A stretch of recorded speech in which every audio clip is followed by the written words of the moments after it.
and gentlemen, here it is, the most listened to radio show on the planet. Even the other stations are tuned in too. This is Marcus Leshock, the roller coaster bureau chief at WGN TV Studios in Chicago. You are listening to the Coaster Challenge podcast. Hi, this is Jake Kilcup with Rocky Mountain Construction, and you're listening to the Coaster Challenge podcast. Hi, this is Adam Sandy with Zamperla, and you're listening to the Coaster Challenge podcast. Hey, this is Jeff Tucker from Knott's Berry Farm, and you're listening to the Coaster Challenge podcast. Do you accept the Coaster Challenge? Yes, I accept the Coaster Challenge. Do you accept the Coaster Challenge? Coaster Challenge podcast is here. It's time to face your fears. Get that theme park therapy and let us go through. Coaster Challenge podcast is here. Your fear can disappear. We know that theme park therapy can dry up all your tears. Do you accept the Coaster Challenge? Yes, I accept the Coaster Challenge. Do you accept the Coaster Challenge? We accept because you know we're not average. You're listening to the Coaster Challenge podcast. A journey where people become fearful to fearless, all from riding roller coasters. So please secure your hats and glasses and keep your hands and arms inside the podcast. It's time to accept the Coaster Challenge with your host, Andrew Locke. This is Andrew, one of the executive producers of the Coaster Challenge podcast. I've got a guest here with me today, sitting down with a coaster enthusiast. His name is Ryan Levy. Welcome to the podcast, Ryan. Yeah, thanks for having me. Absolutely. So Ryan, why don't you tell myself and our listeners about yourself? Perhaps where you're from, what being an enthusiast means to you, and just to introduce yourself. Yeah. So as Andrew said, my name is Ryan. I'm 23. I'm from Atlanta, Georgia. Born and raised, still live here. Currently finishing my last few weeks in undergrad for mechanical engineering. So that's where my enthusiasm interest comes from. Let's see some more stuff about myself.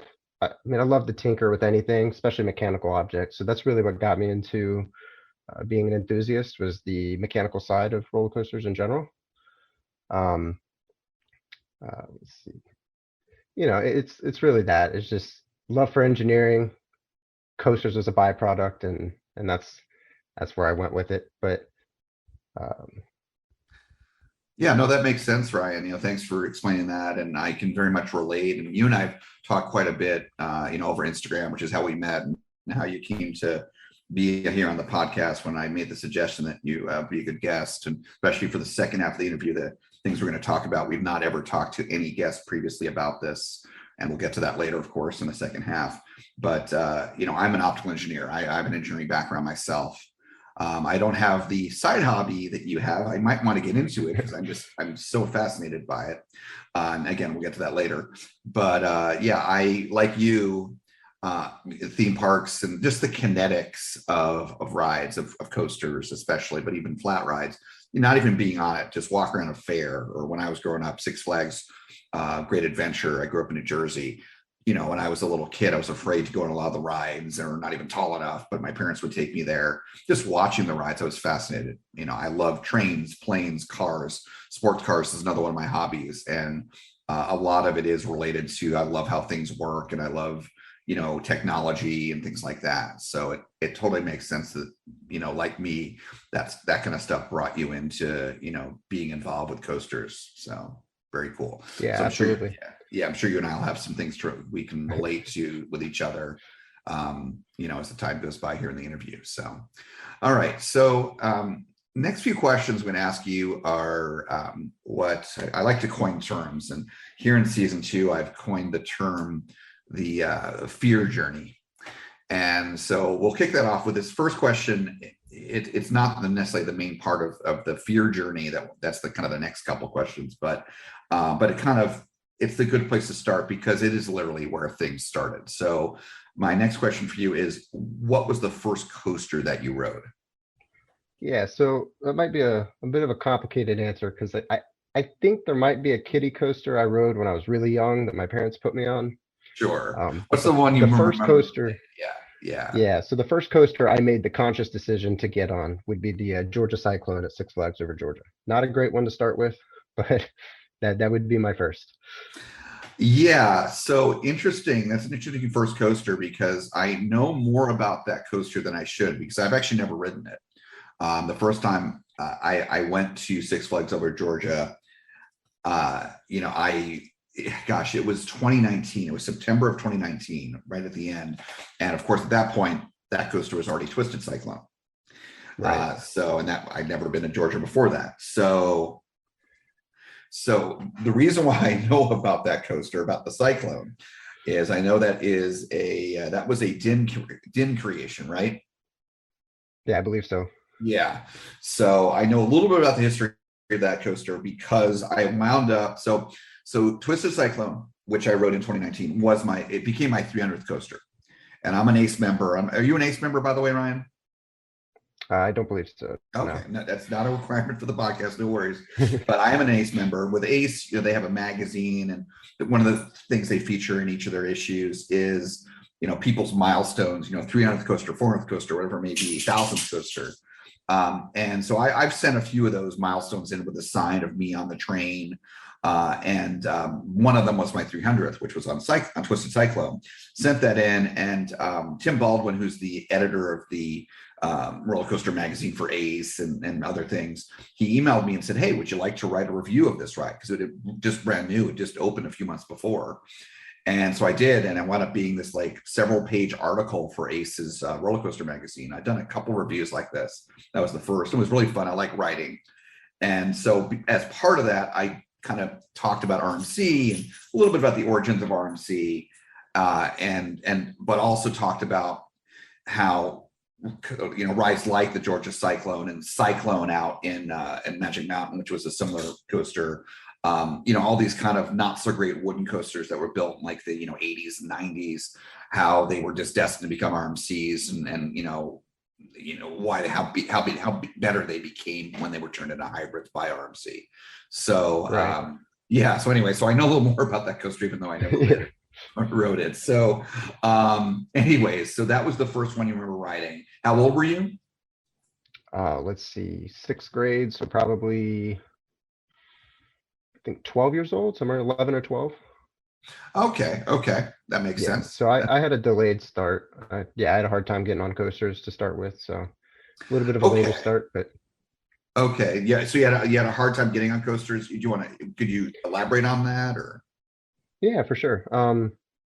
Coasters, I mean, it's kind of the fear around getting on them. It's like conquering the hill. Right. Of course, that you can do it. That you're going to be fine. But just getting in and harnessing yourself in is a huge hurdle. And it took me till about 11 or 12 before I finally was just like, just do it. Just hop on. Everyone has fun. It's going to be fun. Let's just do it. And I finally got on it. But I think it was delayed just because, like I was mentioning before, like I enjoyed just walking around at the parks, sightseeing, looking at all the, the kinetic energy that takes place at these parks and the mechanics that go on around you. And so I was satisfied. I wasn't bored while I was there. Right. So it wasn't like I was missing out on some fun. I was having fun in my own way. But then I decided, you know what, today's the day, I'm going to do it. And it opened up a whole new realm of fun that you can have at these parks. So. Right. Well, it's interesting. You bring up an interesting topic inadvertently there. So we don't specifically ask people in our interviews, how old they were when they rode their first coaster, although it comes up a lot.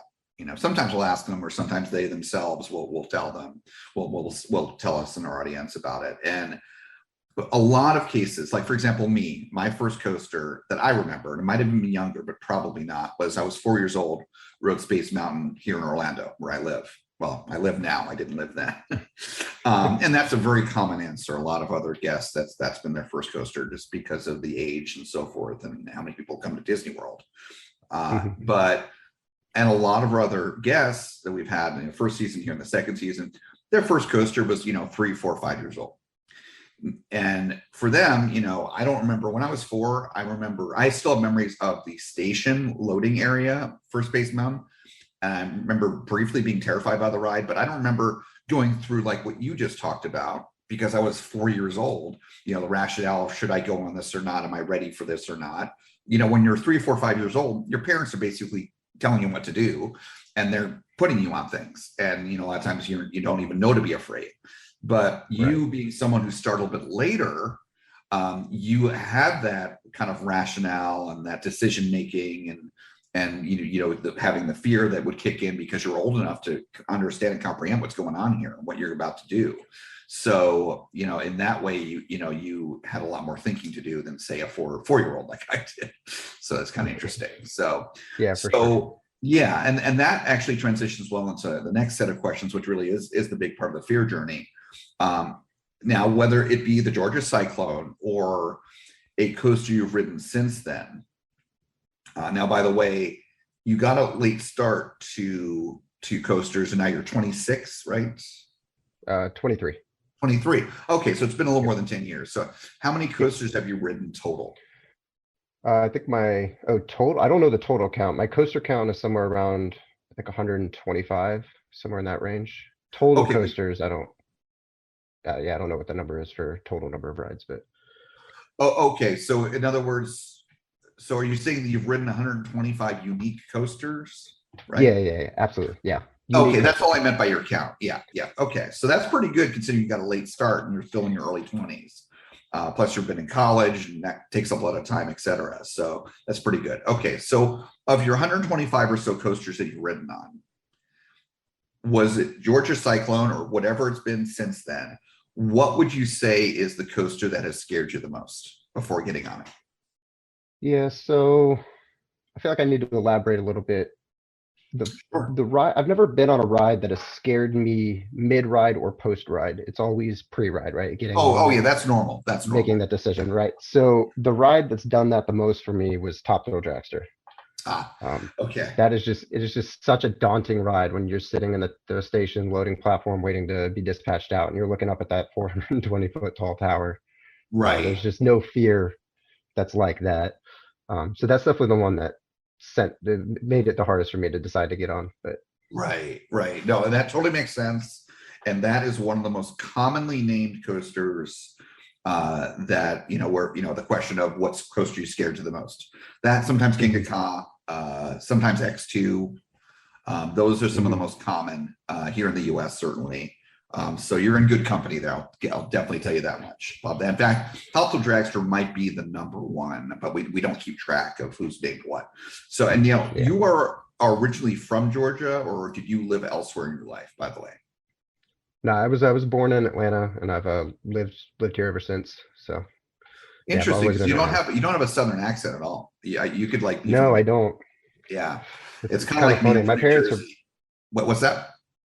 I was gonna say my parents are both from the South too, so I don't really know why I don't have an accent, but I don't. Oh, that's interesting. Yeah, I was just saying I'm from New Jersey, and I really don't have, for the most part, a New Jersey accent, which I'm thankful for. But so yeah. Anyways, I was just curious if you lived anywhere else. So okay, very good. All right. So Top Thrill Dragster. So was it the height? Was it the acceleration or the speed? What was it that scared you the most about it? I'd say twofold. First, the launch, followed by the height. Okay, you can't acceleration and then the height. Right. Got it. You can't get to the top until you've gone through the launch. And then once you're up there, you realize, oh shoot, I'm at 420 feet. That's kind of alarming. And it's just a whole, like a series of events that freak me out about it. Right. Right. But yeah. Okay. All right. We'll come back to Top Thrill Dragster here in a moment, but I'm just curious. So Ryan, have you been on King of Ka? Yeah, I've ridden King of Ka as well, roughly 4 or so years after I rode Top Thrill Dragster. Got it. Okay, and so how was the intimidation factor before getting on King of Ka for the first time? How did that compare to before the first time you got on Top Thrill Dragster? Yes, so the intimidation factor was far less than what it was for Top Thrill Dragster the first time I rode it, but not nearly. Or there was a little bit of a fear that still arose within me, just from the sheer size of the ride, but nothing compared to the first time I rode Top Thrill. That makes sense. That makes sense, given that you identified Top Thrill Dragster as being the one that scared you the most. So, okay, very good. Okay, well, let's go back to Top Thrill Dragster. So, talk to me about, what you were thinking. Now, Top Thrill Dragster is one of those coasters. It's not a Disney or Universal coaster. With the queues outside, you're right next to the ride there. You're hearing it, which is very loud. You're seeing it. So what was going through your mind as you say going through the queue and heading up to the station? I basically was going through my head was the same thing that was going through my head the first time I rode Cyclone, which was I kept telling myself that you've done most of the elements of this ride already. You've done them before. They're just slightly bigger or slightly faster. So if Right. you've done it before, you can do it now. And like I told myself, the Cyclone, you're gonna have fun. Everyone loves this ride. It's the most popular there is for a reason. You just gotta do it. You just gotta wait out that queue line, and so you can get on and lock yourself in. And then was my key. I just said I just gotta hop on and I gotta lock myself in, and I'll be good to go. But that was the big thing going through my head, was just reassurance that I've done everything that I'm gonna experience, maybe not as big or fast, but that I've done it before and I can do it again. So that's really interesting that you were doing that, because a lot of people, when they're feeling pretty strong fear, and let's face it, a big coaster, a new coaster, something that's faster, taller, even for enthusiasts, but especially for, general public or people that haven't been on a lot of coasters, even if they eventually become an enthusiast, the fear is pretty strong. And because of how strong it is, it makes it very difficult to have rational thinking, like what you're talking about there. And in fact, one of our previous guests, and a friend of the show, friend of David and mine personally, and his name is Chuck. When we interviewed him early on in our first season, he talked about fear being a failure of the imagination, where your mind automatically goes to the worst possible outcome or outcomes, doesn't think about what you were telling yourself while online there for Top Baxter, that people ride this, they have fun, it's safe, it's a good time, it's similar to things I've ridden before. So was that thinking pretty successful for you? Yeah, it was pretty successful, and it's been successful in other aspects of my life as well. So I think that's why I usually revert to that line of thinking when I get stressed or anxious about something that I'm about to conquer. It's just the fact that oh, go ahead. Oh, no, so go ahead and finish. Well, I was just gonna say, it's just that I revert to it due to the large success that I had with that when I was starting out riding coasters. Interesting. Would you say, and again, I mentioned earlier that some similarities might come up between you and I here talking. Would you say that you're driven a lot by logic? Very much so. And I think that's where my mechanical engineering side comes in. I've always been fascinated with that line of work, and you don't become successful with engineering per se without logical, step-by-step planned out thinking, whether that be through troubleshooting or other methods. You really got to think logically, break down the problem into smaller problems, and just tackle them one by one. And so that's how I approached it. It was just, you got, like, what are the fears, for instance, on Top Throw Dragster? There's the launch, there's being at the top of the hill, and then there's the spiral down, right? Those are the three big things that I think get people. And so, what are the three big things? Well, I've never done a launch before, but it's just going really fast. I've gone fast in a plane. Maybe it wasn't as windy, but you've gone faster. I've been, at this point, I'd already ridden Millennium Force, so I was only shy by 110 feet. And then the drop is just a drop. I've already done that. So I just broke it down into the little problems, the subset problems that there were, and then walked myself through them. Yep. I definitely can understand that and relate to kind of breaking it in, compartmentalizing it, and problem solving. Like you said, it's a huge part of engineering, something that I use all the time.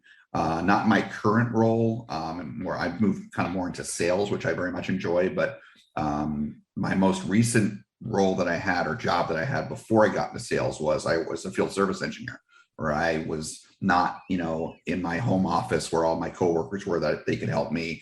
I was literally in the field at the customer site, repairing instruments, and where customers were breathing down my neck to get things back up, and, a lot of stress potentially. And, even through all the stress, I would usually, it wasn't always successful. Most of the time I would apply the scientific method, one change at a time. Don't start changing a bunch of things, because then you don't know what would actually fix the problem or made it better. But yeah, just trying to remain controlled, logic-based thinking, taking notes, being methodical. So your thinking is very impressively methodical, even in the face of fear. And that's really impressive. And I don't think we've had a guest previously that really has this ability that you have. I have to say myself, when I've got a severe anxiety, it's hard for me to have that type of thinking. So it's very impressive, and I think you're very fortunate that you can have that for yourself. Yeah, very much so. I'm very thankful that I'm able to think like that. It does take a lot of effort to get to that point. And that's not to say there aren't times that, I get so anxious about something that I lose that. And I mean, everyone's human. We all go through different ways of dealing with things. And every once in a while, I won't compartmentalize like that, and I'll be very anxious. But if it's something that I can see the problem and lay it out in my mind, then I will, or I'll do my best to do that before I start freaking out about it. Yeah, no, that's very impressive. You're very lucky. Absolutely.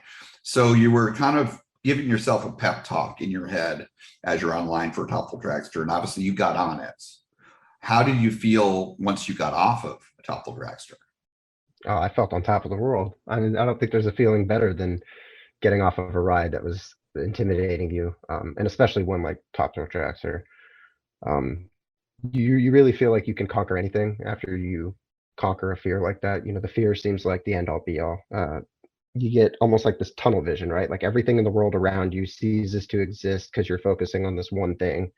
And then you get off of it and that weight's off your shoulders and your vision opens back up and you're like, wow, look at all these other things around me now that I can do, because I was able to get myself on that.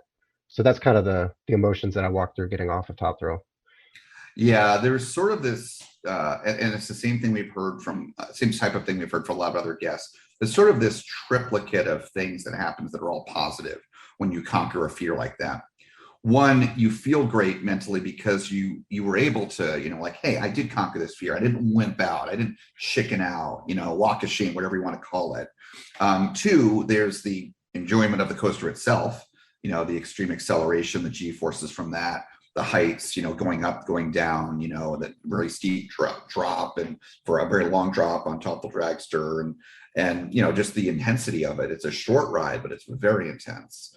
And just the enjoyment of that you just got to have. And then the third thing is the world that opens up to you by conquering a fear that, for example, you could look at that as like, well, now I can go on other coasters that go really fast. I can go on other coasters that are tall, King Dakar, like you did a few years later, only being slightly taller, slightly faster.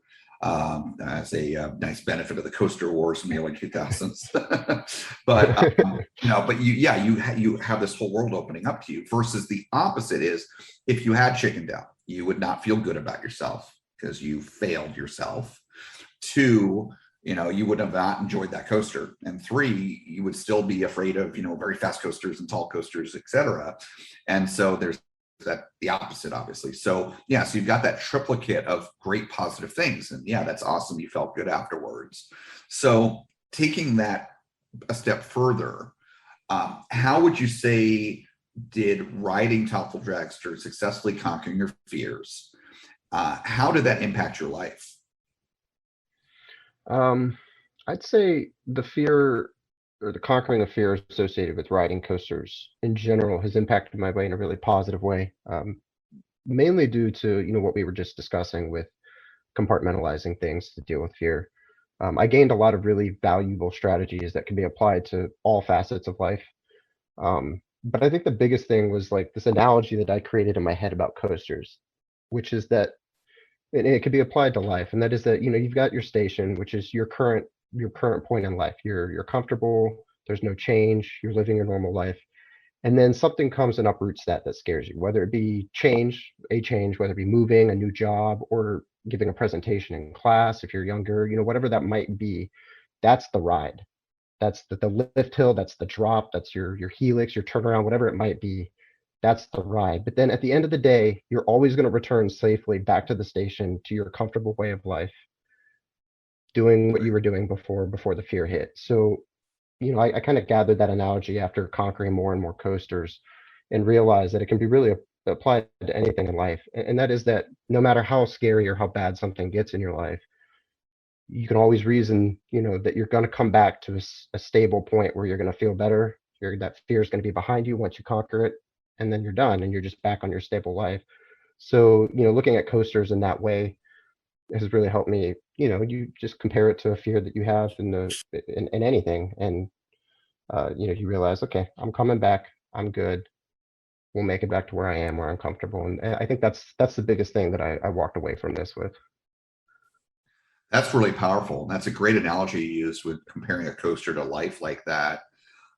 Would you say that, we phrased the question, the coaster that scared you the most, but would you say that Thoughtful Dragster is the so far in your life, 23 years, the overall thing, so to speak, that scared you the most? Was that like your most scary experience? Yes and no.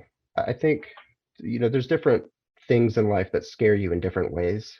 Right.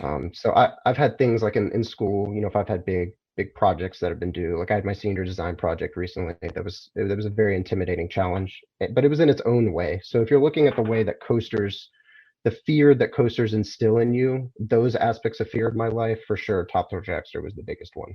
Got it. Because the reason why I asked that last question is you said something very interesting just a couple minutes ago. You mentioned that facing what you did on Top of Dragster, how you did it, the compartmentalization, the logic-based thinking to fight the fear as you're going through the line before getting on the ride.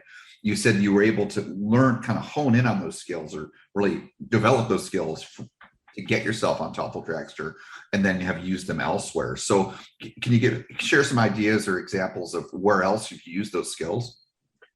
Yeah, so I use it honestly on a day-to-day basis. I've got a nightly routine where I, watch my shows, my Netflix, my videos, whatever it might be, coaster POVs, and whatever I have in the day that stresses me out, whether it be looking forward to like an exam that I have or a job interview, just even down to the simplest thing, like I've got to take time out of my day to go get an oil change, just simple things that uproot your daily schedule. I tell myself at the end of the day, I'm always going to be able to return to my nightly ritual. I'm always going to be able to go back and watch coaster POVs, watch my Netflix, whatever it might be. And at its core, that's essentially returning back to the station after the ride. So apply that to bigger things, like I was just mentioning, I had my senior design project and presentation recently, and it was on a Friday, and I was really stressed about Friday, and I kept telling myself throughout the week, Friday's just another day. You're going to wake up, you're going to conquer this thing. It's scary, but you're going to be fine. You've done these things before. And then at the end of the day, you're going to come home and you're going to get to do what makes you happy at the end of the day, and you're back to your normalcy. So really the best example is everyday life. I do it every day for anything that stresses me out, but I also apply it to, big activities, big events too. That's awesome. I love how it's like you kind of do it on a regular basis, just routine stuff to kind of center yourself, but also for obviously big things, which makes sense. That's like, very obvious that you'd want to use those skills for the things that can be very intimidating, like a big project for school. And it totally makes sense. Test anxiety, that's something that a lot of people face. I've had it in my life in parts of college, early on, at least, not so much later on. So yeah, and it totally makes sense. Yeah, that's great. That's really great. So I'm going to ask you a couple of questions here, and if it's too personal, of course, I totally understand. But just to frame things for you, you have an understanding of what Coaster Challenge is about. David, before we started recording, shared with you his journey and how, for example, coasters have basically almost cured him of his Tourette's and definitely keeps his symptoms at bay without medication being required, and physical things, but certainly mental illness, mental issues, if you will, challenges. Coasters can help with stress, just stress as an overall, that can actually be clinically other things, but anxiety, depression, autism, which is basically a mental illness. It's based in the brain and so forth. I am, for example, just to kind of share from my perspective here, I have bipolar disorder, and I've had a few depressions in my life, along with the anxiety that goes along with it, the ping pong between the two.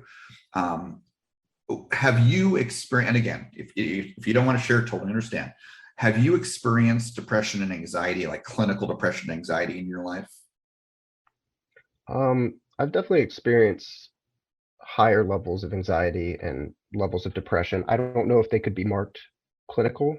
I've never received help or medication for them, but I've definitely gone through lower periods in my life, just a general fluctuation, which I think most people have. But yeah, I've never been, stressed or low to the point that it's been marked clinical.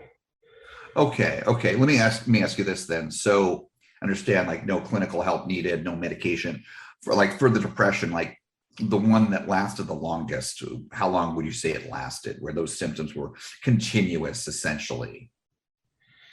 I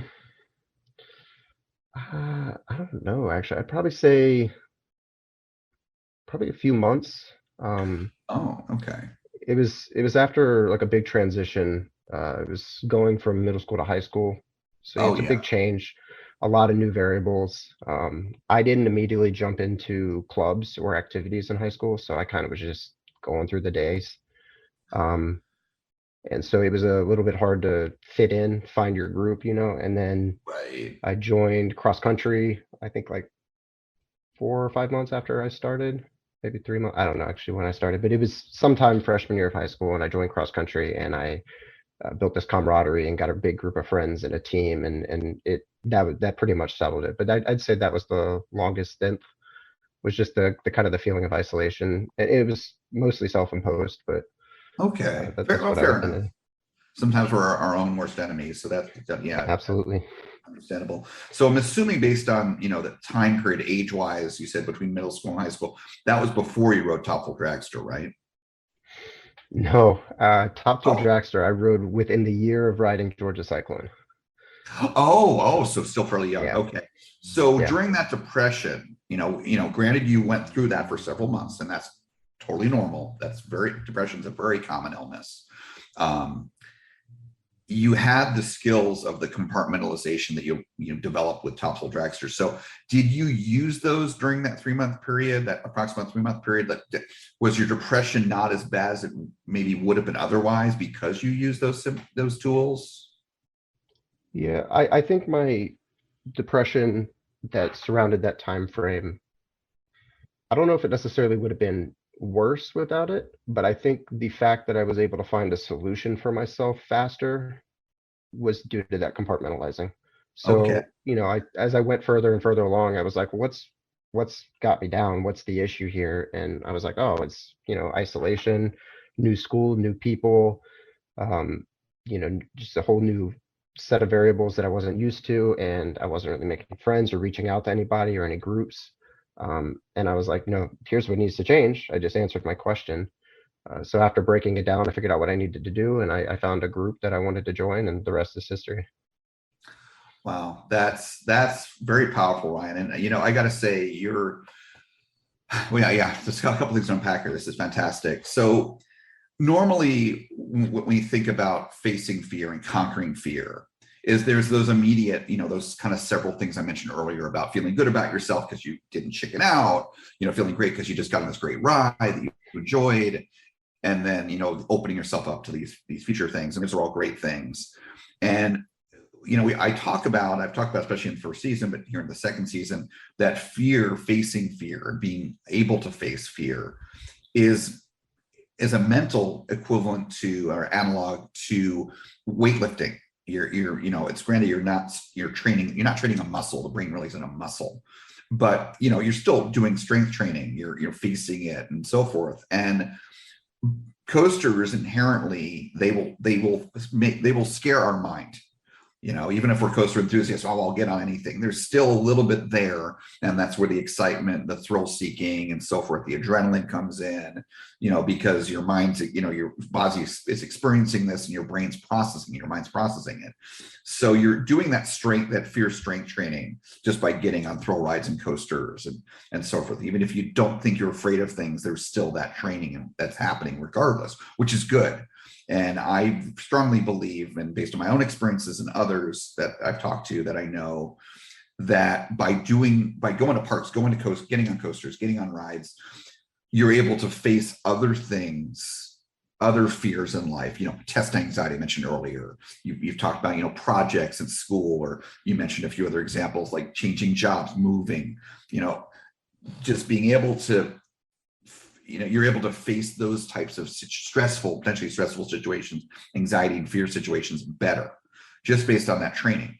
And I again strongly believe in that. I've just seen it again and again and again. And you probably have that, certainly. But besides that, you've come in here, and I've again never seen a guest come in here before with this, where there's this sort of conscious things, this compartmentalization that you do, that you learn in order to face your fears, to get on Top Full Dragster, that you're able to use. The things I was talking about a moment ago, the fear training, that's subconscious stuff. That's not things we would actively think about. Other than seeing the results of, one of the results that I have, just because I've trained myself on, effectively with fear, facing fear, is not only can I get on any coaster now, but my first time riding a coaster, I'm putting my arms up, I'm not grabbing on. I have no idea what this ride's going to feel like because I've never been on it before, but I'm not afraid. And I'm not even not afraid. I'm embracing it and just all in. I'm like, oh yeah, bring it on. And I didn't used to be that way, you know, a couple of years ago even. But yeah, this compartmentalization things that you do is very powerful. And I think, you know, again, this is not just you and me having a conversation. There's an audience listening here, and that audience keeps growing and growing, which we're very proud of here at Coaster Challenge. And I think you've got, that's part of your toolkit. One of the things I talk about with self-care, with depression, stress, anxiety, et cetera, is to have things that you can do to distract yourself, to keep yourself centered. And you certainly do that. But on top of that, you are attacking these situations, fear and whatnot, head on with logic and in your conscious brain. And that's really impressive. I appreciate that. Yeah, I absolutely agree with you, though. It's definitely, you called it, I think fear training is the word you used. It's like stimulation. You stimulate that fear, the part of your brain that deals with fear every time you get on a coaster. And, you know, every off season, which I guess it's not really a thing down in Florida, but you know, up in Georgia, Six Flags Over Georgia shuts down. Carowinds, which is the next closest park, shuts down. Right. And there's this thing that I've always talked about as long as I've been a coaster enthusiast, and I call it the acclimation ride, or the first big ride of the season. It always feels more thrilling. The drop feels further, and I think you've now tied it together for me. I have a feeling what that is just, you know, 4 or 5 months in the off season, lack of stimulation. So your brain's not as used to that form of fear that's coming at you from an amusement ride. So that first ride just feels that much crazier. And so I you know, that might be an actual example or a proof of what you were just talking about with fear training, that, you know, you take a break from it, you kind of, you know, use it or lose it type of deal. Yeah. But yeah, I definitely think there's something there to that for sure. Yeah, no, definitely. And you bring up kind of interesting topic right there, because I, as an enthusiast, I've never had that issue, because I pretty much, by the time I became an enthusiast, you know, I really got into coasters. I was living in California. And then other than a couple of years living up in Washington, where certainly what you're describing is the case, but that was a very brief time for me. I moved from California to Florida. And so I've always, you know, pretty much always as an enthusiast been in a year-round area for parks and coasters. But at the same time, I've got a lot of friends that live places like Ohio and the Midwest and New Jersey and Pennsylvania and, you know, all over, where they, you know, unless they travel, hop on a plane or get in a big road trip, they're not getting on coasters, not going to parks for months. And I know some of them get depression and so forth. And that gets into a whole other topic area, because again, a lot of what we do on this podcast is try to give people advice. And, you know, for example, you sharing this compartmentalization idea and your examples of how you do it that might inspire some people and help some people. Well, you know, I've talked a little bit about this on the podcast, but not much. But, you know, I'm not trying to say that only being a coaster enthusiast, that's like your only hobby. I'm not saying you, Ryan, I'm just saying people in general, is necessarily wrong, but it can be a problem. Anyone having just one singular interest can be kind of a problem. It can limit you socially. It can become an obsession where it becomes unhealthy. And, you know, I myself have many interests, coasters being one of my biggest ones, certainly. So, you know, certainly for people that can't get to parks all the time, that's especially where you should be concerned about not, you know, having interest besides coasters. You know, I love going to the movies. I like video games. Video games very much keep you in the moment, much more than, say, just watching a movie or watching a TV show. I love sports cars, and I love going on drives and, you know, doing upgrades in my cars and stuff like that, going to car events. I'm in car clubs and, you know, all these different things that I do, other things as well. So, you know, what you shared about, you know, where, you know, you're one of those people that are many people in the country and the world where you don't have good access to parks year round. That should be a warning to people that, you know, you can't just depend upon coasters and parks to carry you through the whole year long. And you know, you have to think about other things, or maybe save up to travel here and there during the off season, as I know many friends do. I had many friends from cold weather states come down here to Florida from, you know, December through, well, March, April, through that period. So Yep. That's a good point. Absolutely. Yeah, I think that's very good advice. Yeah. Definitely have more than one hobby or interest to keep you going, because they're not all going to be firing on all cylinders at the same time.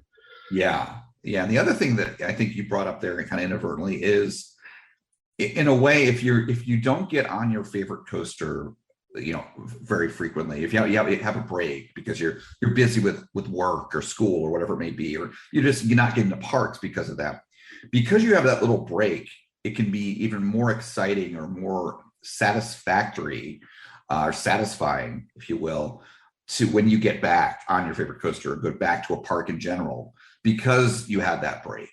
And it's not necessarily that your quote unquote strength of facing fear got weaker. It's just because you've not had that same stimulus for a little while. So it's refreshing, and it's kind of feels new in its own way. Versus, I have friends, not going to name names here in Orlando, and they're at the parks every day. And again, it can be healthy because it's a positive place to be. But the problem with that is you're not getting a break, so it can become monotonous as well. Mm-hmm. So there's that positive side of that break of, say those few months where when you get back, it's super exciting. For example, we're recording here in middle of April, and I've got a lot of friends up in Ohio. And I've got, I'm not going to be there. I kind of wish I could be, but I've got other stuff going on. But I got a whole bunch of friends going to Kings Island grand opening this weekend. And, they're so excited because of the home park. And, many of them have not been at a park in months, as we were talking about. So, yeah, there's that positive side of that, looking forward to that and being able to experience it like it's new again. So, yeah, absolutely. Yeah. So taking a break, moving away from fear and kind of going to like a 30,000 foot level, how would you say that coasters and theme parks have had a significant positive impact on you in any other ways? So I'd say the biggest way, besides, helping me with fear throughout my life, is just solidifying the idea that I want to be involved with in some way, or as it turns out, be a mechanical engineer. I'm an AV geek, so I've been in aviation for as long as I can remember. Oh, nice. So that's always been a side that I've been fascinated in. And I knew from the moment that I could, I guess, have my own conscious thought that I wanted to work with airplanes or around them, or, anything that pertains to them. And then I started going to parks more often with my family. Of course, didn't ride anything at the time, but just sat there and gazed at all of the mechanical contraptions that exist on the coast. I mean, just from the station to the bottom of the lift hill, there's like 15 different mechanical systems that take place. Right. And I saw those and was like, I want to know how those work. I want to know how to be able to design them. I want to design them. So I think it was like age 6. I got back from Six Flags one day. I looked at my parents like, I'm going to build coasters. That's what I want to do for a living. And so of course it's flopped back and forth, but really, aviation set me on the path of wanting to be an engineer, and theme parks solidified it. And now here I am today. And, I have it all to owe to basically those two interests that, I'm only like 3 weeks away from graduating with a degree in mechanical engineering, and hopefully at some point I'll be able to work on some of these amusement rides, but it's a very small community. We'll see. But I'd say that's the biggest impact it's had, is just helping me know what I want to do just from watching. That's really awesome. And,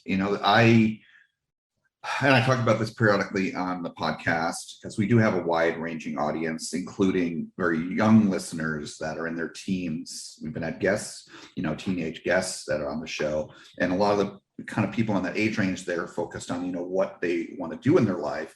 And for many of them, it's how can I be able to travel a lot in my job so that I can get to parks, or how can I work in the industry?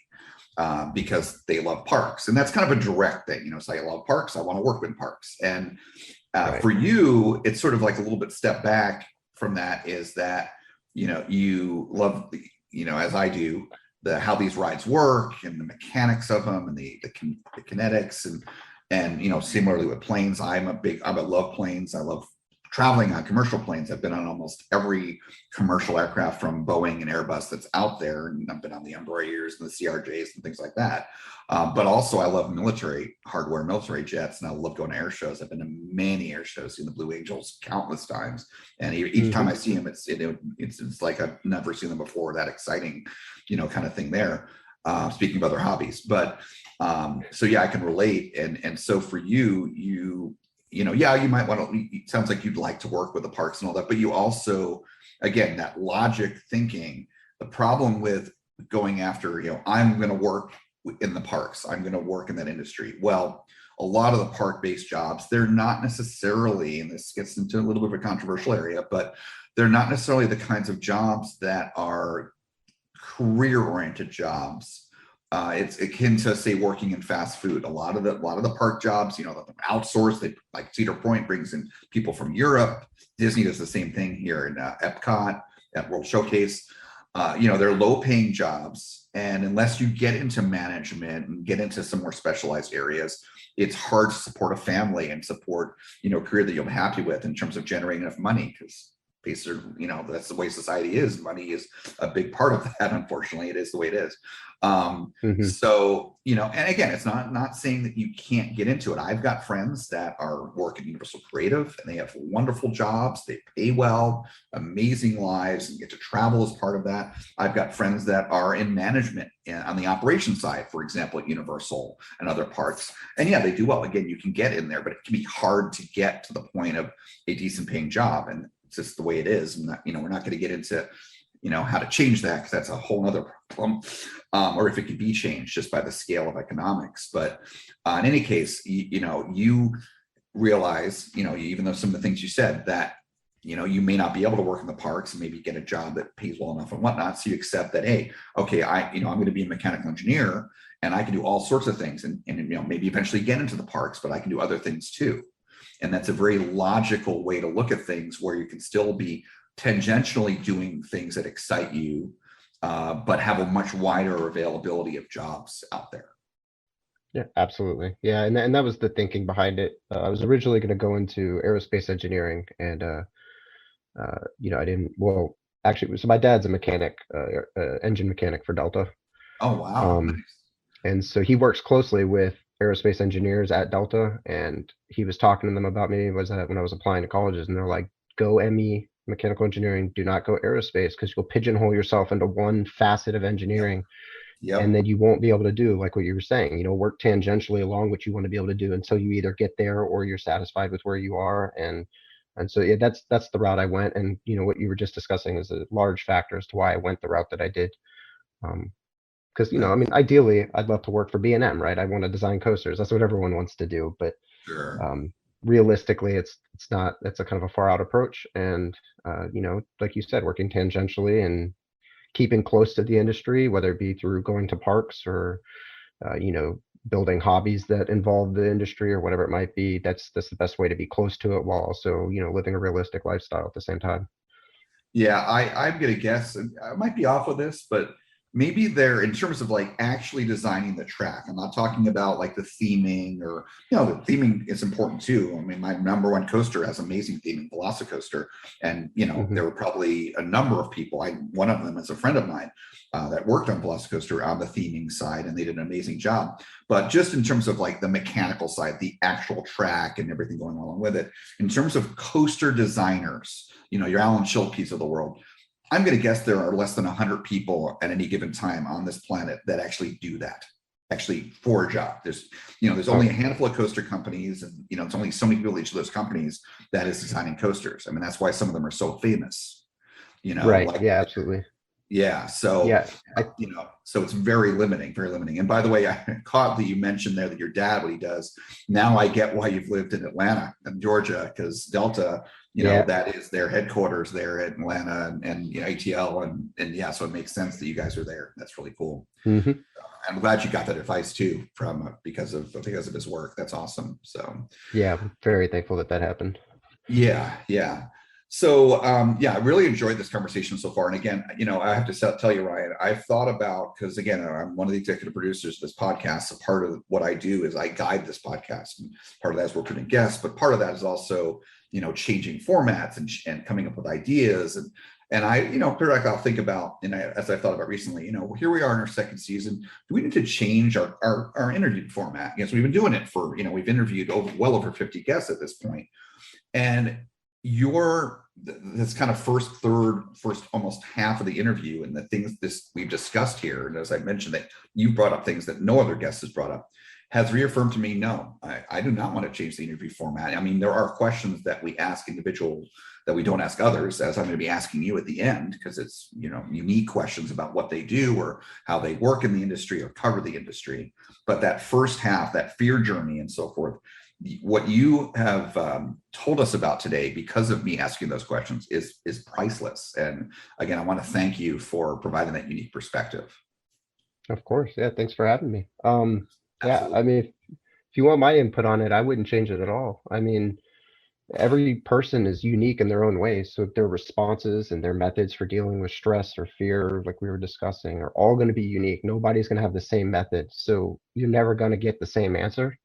And Right. for those that are listening, the viewers that, are trying to overcome this fear or hop on their ride or whatever it might be, they might not have something that's resonated with them yet. It might be the 230th person that you interviewed that tells something that person gets and that resonates with them. So yeah, I would never stop asking these questions. I think, the fundamental point of the podcast is to help people conquer these fears and be more confident in the decisions they make. And, as long as you can continue to provide unique viewpoints on that to as many viewers as you can, I wouldn't change it.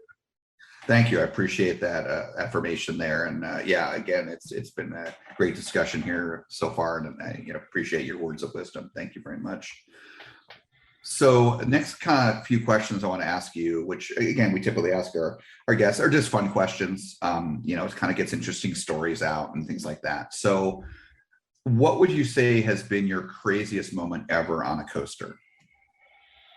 So I can kind of answer that in two ways. My craziest experience on a coaster would have to be the rollback I experienced on Top Thrill, just because of how rare it is. I know I've been top thrill oriented this interview, and I'm sorry, but no, that's okay. That's definitely been the craziest moment I've had on there. But I'd say like the most odd, funniest moment I've had was on Goliath at Six Flags Over Georgia. We were going up the lift hill one time. I was in the back row and I heard a bunch of change fall out of somebody's pocket in the row in front of me. Oh. And as we crested the hill and started down, I saw a quarter slow. It was like in slow motion, tumbling through the air until it dinged me right in the forehead. Ooh. And a quarter at the bottom of a hypercoaster's hill, it'll do some damage to your forehead. But of course, it was funny. My friends cracked up at me, and we got back to the station. Of course, with any coaster like that, you cycle it. So we got out, we hopped right back in, and it happened literally to me again the next ride. Completely different person, got hit in the face. I think it was a nickel the second time, but it was 2 times in a row, same day. I got hit in the head with a coin. Gosh. Now, So did it? That's Did you get cut at all? Like, was there blood or? no blood. It just, it stung for a second. I mean, Oh, that's good. picture quarter hitting your head at 60 miles an hour. It's about what it would be, but well, I guess it wouldn't be 60 because of the relative speed, but yeah, no, I didn't even feel it once I got off. It was short-lived, but it stung for just a second. But the best part was the coin fell down my shirt, so I got to keep the first coin. So I don't know where it is. I kept it though. I never spent it. No, that's awesome. I would keep it too. Yeah, I mean, a little bit serious here for a moment, but if thankfully it is relative speed because it was moving as well. If you were standing still and it hit you coming straight at you at 60, we might not be having this conversation right now. So if you think about it, no, not a bullet, yeah, for sure. But still it's metal. And yeah, so thankfully it was relative speed and you can laugh it off because it wasn't that much of an impact. But yeah, that's interesting. But yeah, certainly the first answer, that you gave about the, kind of the unique one about having a rollback. I've ridden Top Thrill Dragster a handful of times, not many, because I've never lived in Sandusky. I've been to Cedar Point, a bunch of times, but not enough to statistically be a likelihood that I've gotten a rollback. I mean, quite frankly, there have been times where I've been at Cedar Point where Top Thrill Dragster was down because Intamin catapult coasters are not the most reliable ones out there, as No. you know. So, Unfortunately. yeah, but I can relate in terms of seeking that out, because I have friends, some of my Ohio friends that that's their home park. They've gotten the rollbacks because they've been there many times. And similarly for me, I live 5 minutes from Universal Orlando, and my number one coaster, at least this point in time, and has been this way for about a year now, is Velocicoaster. And I've ridden Velocicoaster at this point almost 140 times. It's the only coaster I keep track of how many re-rides I've had. And I continue to do that, at least for now. And I have been seeking a rollback on it, because with Velocicoaster, the rollback would occur in the middle of the ride, not the beginning, like Top Thrill Dragster. And it has an automatic built-in correction mechanism. So, with Top Thrill Dragster, you roll back and you get launched again, and so forth. But with Velocicoaster, because it's a multi-launch coaster, it winds up becoming effectively a quad launch coaster in a rollback scenario. So I would love to experience that. I have friends, of all things, defies logic and odds, that were just visiting that got them, it just happens, it happens on occasion. And, but I've not experienced a rollback yet that I hope to, but what I have experienced is what's called a relaunch, which is where, because of the block system or something, whatever comes up, the block brakes on the boost launch are used as brakes, and it stops the train. And my buddy Bennett and I were on, I think we're in the back row, as I recall, and we got stopped on the track. And initially we thought we might get evac'd, which could have been cool, of course, as evacs go. But the better thing, which is what we got, is after about 10 minutes of sitting out there, we got launched backwards and then launched forwards to the boost launch again, and then finished the ride. So we got a triple launch effectively from the whole ride, from the start to finish. And it was pretty cool, because the backwards launch was not terribly forceful, and we didn't go that far back into the first half of the coaster. But the boost launch was more powerful, because it had to be, because we were coming into it at a slower speed. And it's just, again, you and I both being engineers and being into technology, with these magnetic launch coasters, especially LSMs, it's fascinating how the technology is able to correct for situations like that, and be able to, get the coaster through the course. And, it's just very flexible. So, which is nice for capacity, besides being cool, So, yeah, for sure. Definitely a huge increase in capacity. I mean, Top Thrill Dragster has a rollback, depending on how they deal with the rollback, the brake fins.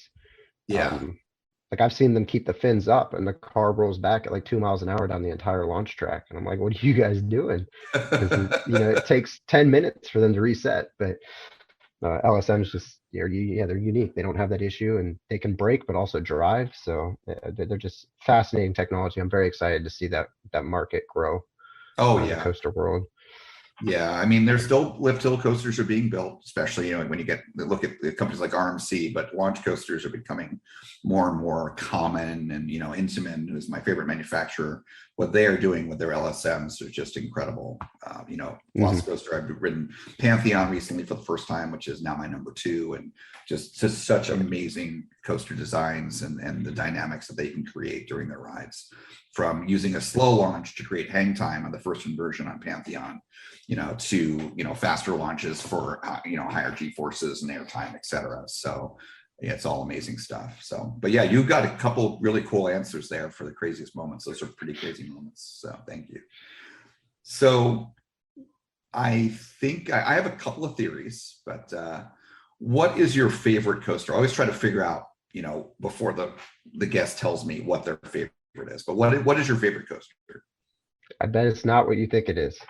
My current favorite, it switches frequently, but currently as it stands, my favorite is Steel Vengeance. Oh, okay. That's not what I was guessing. I was going to guess Top Thrill Dragster or Maverick. Top Thrill and Maverick they're both in the top 5. Okay. They're not number 1 right now. Gotcha. Okay. I figured they were up there at least. Okay. Makes sense. But okay. Well, Steel Vengeance, that is, you don't have to explain that. I get it. It's not my top coaster. It's, I'm probably going to get hung in effigy here. It's not even in my top 10, but I've been on it. It's a great coaster. It's just I'm more of an Intamin guy than RMC, so there's only Intamin's my love too. RMC's it surprised me because I didn't ride an RMC until recent. But Intamin has always been and will always be my favorite. I just love what they do with their rides. They're always pushing the envelope of design and elements, and I just think that they just have great rides in general. And I'll take a little bit of downtime due to reliability over reliability for the fact that their rides are just so good. But yeah, we'll see. The Steel Vengeance might be uprooted though. I do have a trip in May, 2 trips in May. One in early May down to Busch Gardens, Tampa, and SeaWorld to ride Quasi. Yes. And then I'll be going late May to ride Velocicoaster Universal. So I will get back to you if that gets uprooted. Those 2 might change it. Oh yeah, well, and also feel free to reach out to me because I live, again, 5 minutes from Universal, and I live only about an hour, a little more than that from Busch Gardens. I'm happy to meet up with you when you come down here. And I love getting on coasters, with people for their first rides and seeing their experience and what their reaction is. So yeah, for sure. Yeah, I'll reach out as we get closer with those dates. Yeah, for sure. But yeah, I would not be surprised if there's some uprooting there. Even Steel Vengeance with Iron Gwazi, even neglecting Velocicoaster for a moment there. But what I do is I don't keep track of. I've been on nearly 400 coasters at this point. I'm going to hit my 400th very soon. I don't keep. I have friends. And I call them crazy, but I love them nonetheless. I'm being, I'm just joking here, but they rank every single coaster, and I don't have the time for that. I don't have the mental capacity for that. And the spreadsheets that they use. But so I just keep an ongoing top 10. And yeah, that's where I'm at. And so I can relate kind of what I feel about coasters and what matters to me and what doesn't matter to me based on what's in that top 10. And for example, my top 10 contains 5 Intamins and only 2 RMCs. So that, kind of shows you kind of what my preference is. Intamin's the most common one in that top 10. And you used to mention something interesting about reliability. Of course, Intamin is known for not having the best reliability. And I was talking to a friend of mine, actually, he's coming here this week, and he's actually just got to Busch Gardens today and rode Iron Gwazi, and he thinks it might be his number 1. Speaking of what you might be going through pretty soon. We were talking about, because he can be very opinionated as I can be. And he and I were talking about, what our favorite companies are. And he said that Intamin is not his favorite because of their reliability. He ranks their coasters based on their reliability, or ranks coasters period based on uptime. I don't factor uptime in really at all. I don't. Lightning Rod is in my top 10. It's my other RMC besides Iron Gwazi that's in my top 10. And it is a pain in the neck to get on, but I just rank it based on when I get on it and how it rides. Right. But yeah, hey, I'm the same way. Yeah. So, okay. Well, yeah, I'm very curious to see what Iron Gwazi and Velocicoaster do to your rankings. They'll definitely be in your top 10. I can tell already, but for sure. Yeah. So going to the other end of the spectrum real quick here, what is your least favorite coaster? It's got to be Nighthawk at Carowinds. Yeah, that's a very common one. I've heard that a lot. I've not ridden it as Nighthawk. I've been to Carowinds several times since it's been there, but I've already ridden it. So even to get the credit, I rode it as Stealth back when it was incredible opening year. And what was it, 2000 back in California's Great America, back in the Paramount days. And yeah, and I loved it. So I kind of almost don't want to tarnish that, I guess. And I'm all about Fury, but I'm at Carowinds anyway. Yeah, so. Fury. I mean, there's nothing else to do there when you look at just Fury. Yep. Fury's the only B&M in my top 10. Yeah, I don't know. It's I think Fury is my only B&M as well. But yeah, I don't know. It's just Nighthawks. It's nowadays it's rough. Honestly, the last 3 times I've been there, it was closed due to maintenance issues. Yeah. So I just, for me, it's not even more of like my least favorite ride experience ride. It's just a combination of I don't like the ride experience as much, and I feel like it's taking up some space that could be utilized for a really cool groundbreaking coaster that could, put Carowinds even further on the map. So just from the standpoint of like it's holding Carowinds back, I kind of don't like it. But Yeah. I don't know. It's always Yeah, hard. I was, love all yeah. coasters. It's hard to rank them like that, but I was literally having a conversation, not with the friend I mentioned a moment ago, but another friend is actually, his parents live in North Carolina, and he spent a lot of time there because of that. And he goes to Carowinds all the time. He's been there the past few days. And we're talking about how that park, what could improve that park, because it's very top heavy with Fury. And, talking about the coasters that can be put in there that can make things better. But there certainly are candidates of coasters that can be taken out from Carowinds, Nighthawk being one of them. Hurler and being Armed Seed would be another likely candidate, and so forth. But there's a few coasters there that would be better served being replaced. So definitely understand where you're coming from. Mm-hmm. So getting into the kind of last part of the interview here, this is, again, I've been looking forward to the whole interview, but I'm really looking forward to this because of the uniquity of this. You're the first person we've had on this podcast that really has this hobby, and I think it's so interesting. I just want to learn about it. Is besides being a coaster enthusiast and mechanical engineer and about to get your degree, which is very awesome. Congratulations on that, by the way. Thank you. Yeah, for sure. So kind of coupling those together in a way, you have a hobby and an equipment for it of 3D printing. And you've been working on projects where you're 3D printing coaster related items. So talk to me about what you've been doing with your 3D printer and how it relates to coasters. I've kind of already hinted, but please tell us more.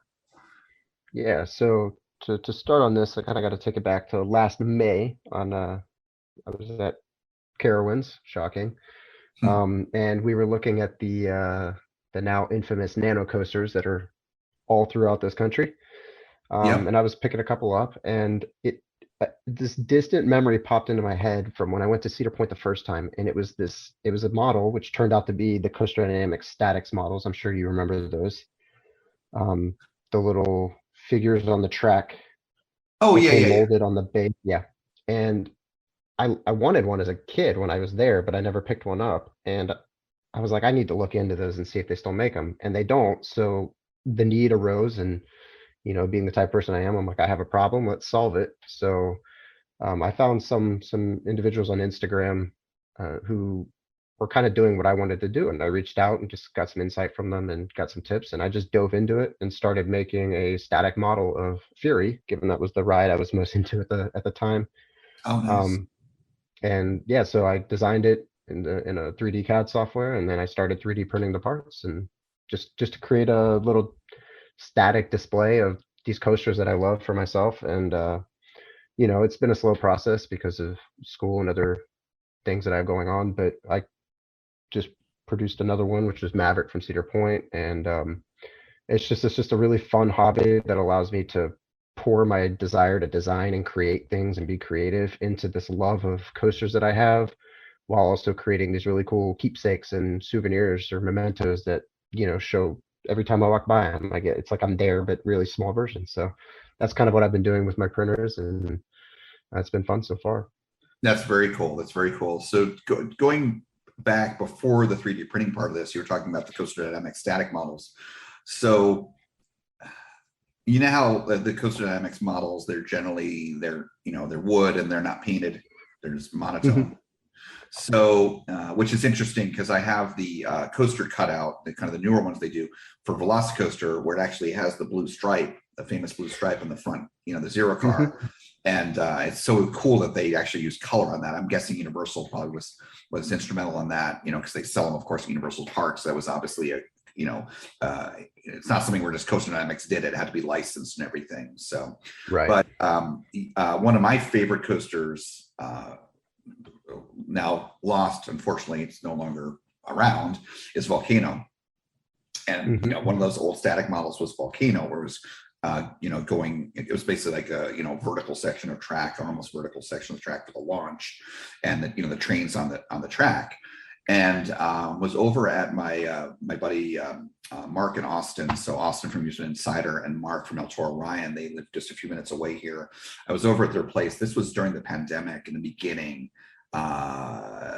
maybe, I don't know, May or June or so. So the parks have been closed for a while.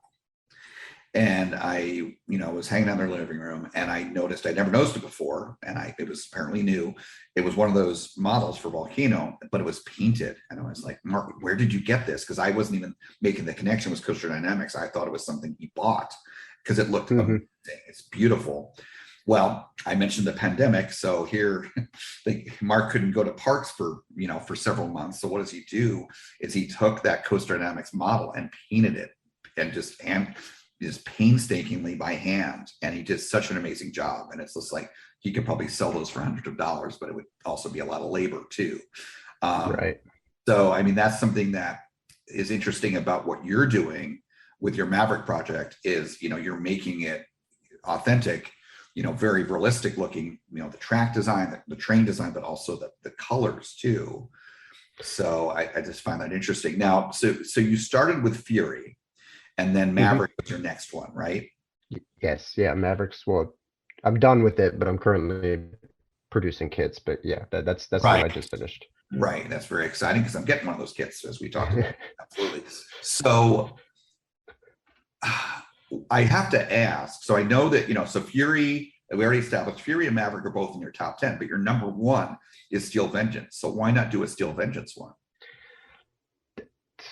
To be honest with you, the train just doesn't do it for me. I never cared for the look of the Steel Vengeance train. It was kind of bland to me. It just didn't click with me, so I didn't feel like it was worth putting the time into it. But from what I've seen so far of like the Gwazi train, that one's definitely on my list of ones that I want to do now. So it's nothing against the ride per se. It has more to do with the aesthetic of the ride. And why I pick it. So yeah, I mean, when you come down here to Florida this summer, after you're done with school, you're gonna, well, first of all, I think you're gonna love Iron Gwazi and Velocicoaster just based on your coaster tastes. But also when you combine in the trains and the track, for you're gonna want to make both of those projects. We already talked about you doing Velocicoaster potentially, but that you're gonna definitely get some inspiration for future projects for sure. Oh, for sure. I've already assumed it, so they're on my list. I just don't know when I'm gonna do them, but they're already on there. I don't even need to ride them to know I want to do them. Gotcha. Right. Makes sense. Now, did I hear you correctly? You have multiple 3D printers? Yes, currently I have 5. Did you say 5? Yeah, I have 5 printers. 3 of them are standard FDM or FFM. So they take the spools of plastic, if you've ever seen this style of printer, and they feed the plastic out, melt it, and then lay it down in lines. Right. So I have 3 of those. One of them I recently acquired to help print these kits. And the other 2 I use for prototyping and other engineering related projects. And then the last 2 printers that I have are resin printers. So they are SLA or MSLA. So they basically, you pour resin into a vat, and there's an LCD screen with UV lights below them, and the LCD screen turns clear. Essentially, it turns on wherever you want the resin to cure. And the UV light, it's UV curable resin, so the UV light cures the resin in those little spots, and then it just builds up your parts. So I use those for the models because they get way better accuracy, and you can pick up the really small details. Like the on Maverick, if you look at the pictures on the Zero car, it's got that little grill on the top of it, and so you can actually those little grill slats are picked up in the resolution of the printer. So I'll use the plastic or the FDM printers to do like just quick prototyping, because it doesn't require all the cleanup afterwards. And then when I go to actually produce final parts, I use the resin printers. Okay, I see. I got you. Yeah, and the resin printers, like for our listeners, you're talking about the epoxy and being UV cured. That's very similar to dental epoxy. If you getting like a filling, especially a filling, sometimes crowns as well, they use UV to cure those. It's very similar technology. Yep. Yeah. In fact, they sell dental resin for these printers. You can buy the dental resin if you want to. So it's basically the same technology, just cheaper machines. So. Right. Very cool. Okay, so first of all, before we get more into the Maverick stuff and the coaster stuff, you mentioned your senior project. Was your senior project using any of your 3D printers or just something else? Your design project? Yeah, I used the printers to print the final prototype of the project. So they were used so I'll give you a very brief description. We were my buddy, who ended up being one of my group mates, has a friend who owns a golf company. and they were wanting to create a smart putter, so a putter that tracked the motion of the putter head in 3D space. Right. So they tasked us with basically putting all the electronics and creating like a kinematic model based on the sensors that we put in there to track the position of it, so that the information could be relayed to a phone, and further down the road, end goal would be virtual reality apps so that people could golf or putt in their house without having to go to a golf course, to take the location or resource availability out of the question of training for golf. Right. And so they have a putter that they sell, and they wanted us to use their design. So they gave us the CAD files for the putter, and I used the printing to test fit the printed circuit boards that we had made to go in there as we hollowed material out to make sure that our tolerances were right and that everything would fit. Ideally, we would have finished by machining, an actual prototype, but due to funding and time, we just stuck with the 3D printed model. So yeah, the printers were used quite a lot for that project to verify designs and iterations. And I'm assuming on the electronic side, one of the main things you used was accelerometers.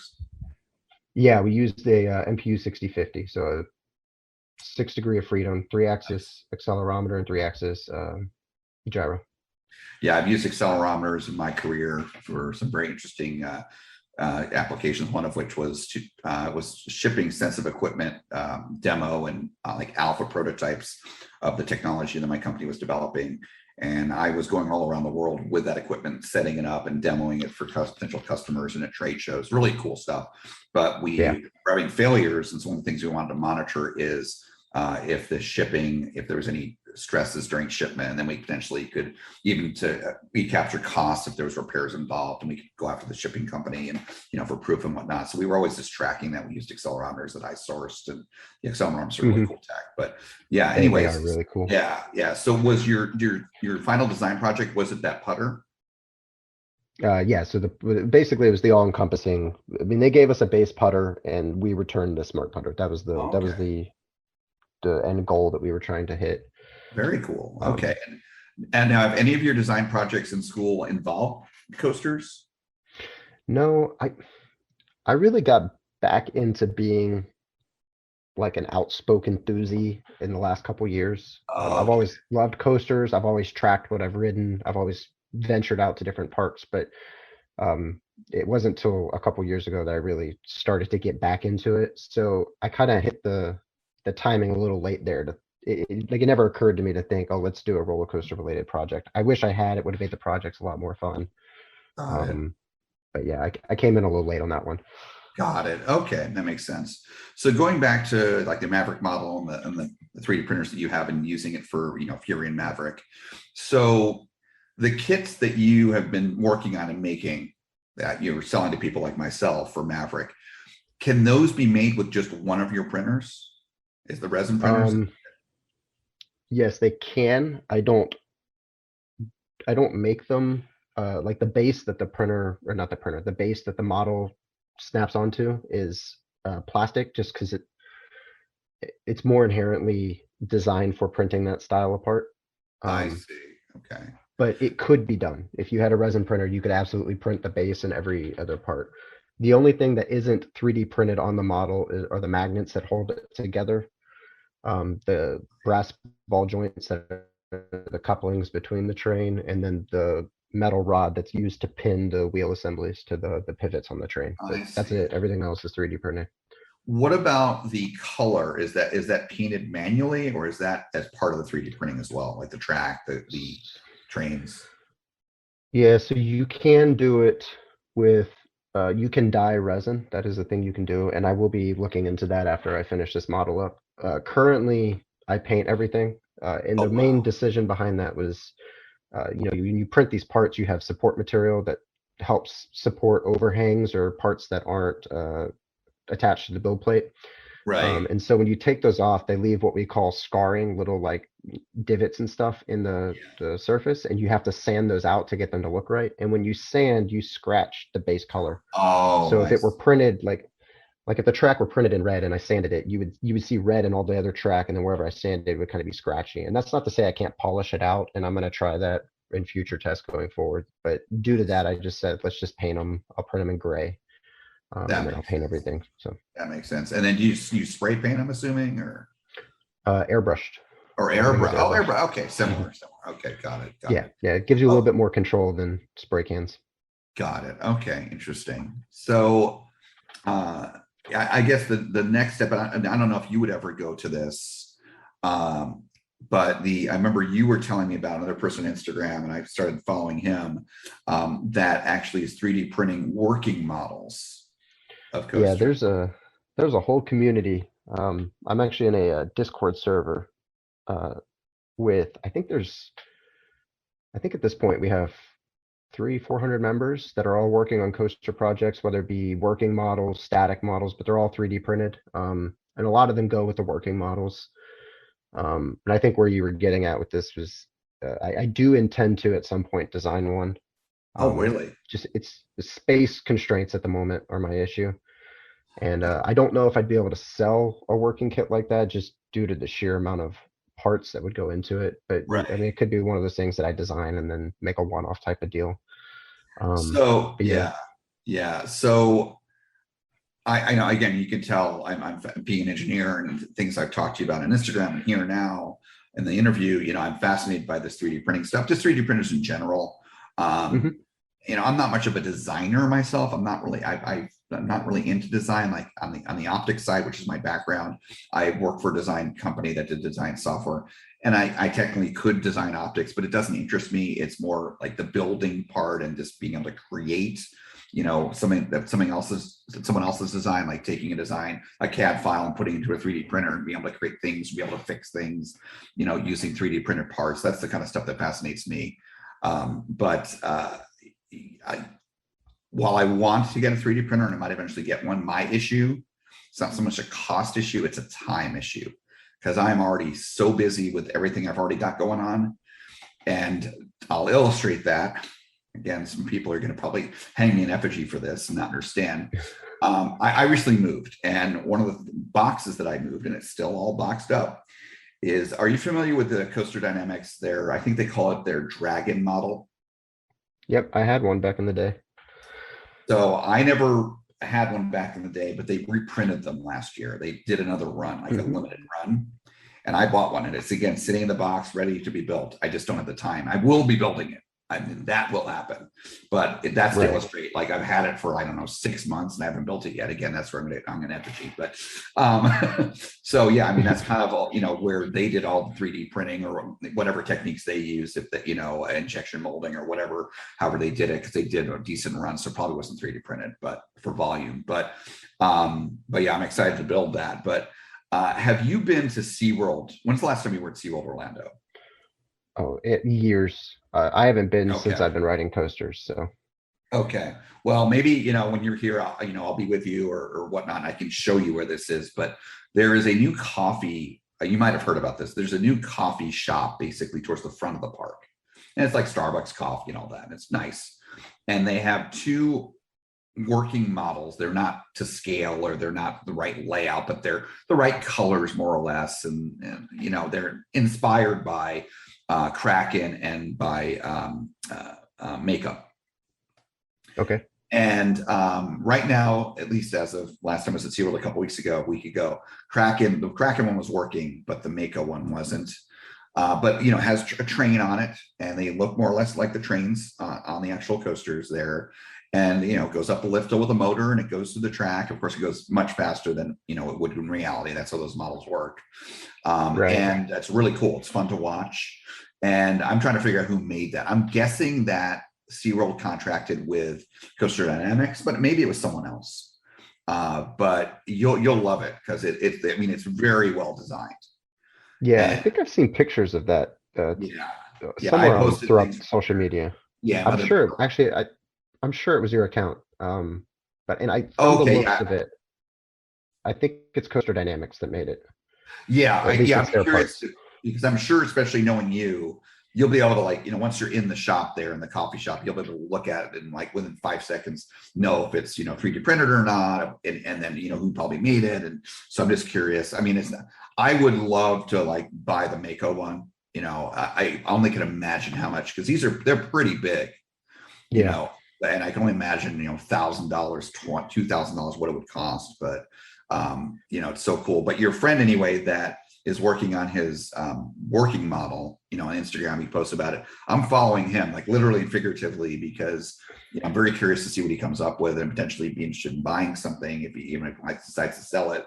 But what was cool is the one he's working on now is just a generic one, but just my initial looking at it, because of the background, it looked like the rock work from Velocicoaster, and the track is like that sort of triangular intimate track with the, the back, the spine, if you will, looks similar to the track. I was like, is he working on Velocicoaster? Then I realized it's generic. It just kind of, the visuals threw me. But yeah, anyway, it's really cool what he's doing. He's 3D printing and actually building a real working model. But it's really cool. Yeah, it's cool that you eventually make it into that. That's really awesome. I'm really curious to see what you come up with. But in any case, so what is involved? And what I'm curious to know, because I'm not trying to find out what your costs are versus what you're charging me. That's not what I'm getting at, but I'm curious about the whole project from the start, like how much time and how much you spent to develop to get at the point where you could, all the trial and tribulation and so forth, the prototyping you did, like how much was involved, say, with the Maverick project? Yeah, so Maverick started back in, the first week of January. So I would say the design phase, which involves finding a bunch of reference photos. It's all done from reference photos, at least my method, because none of these manufacturers publish dimensions on their rides. Oh, of course.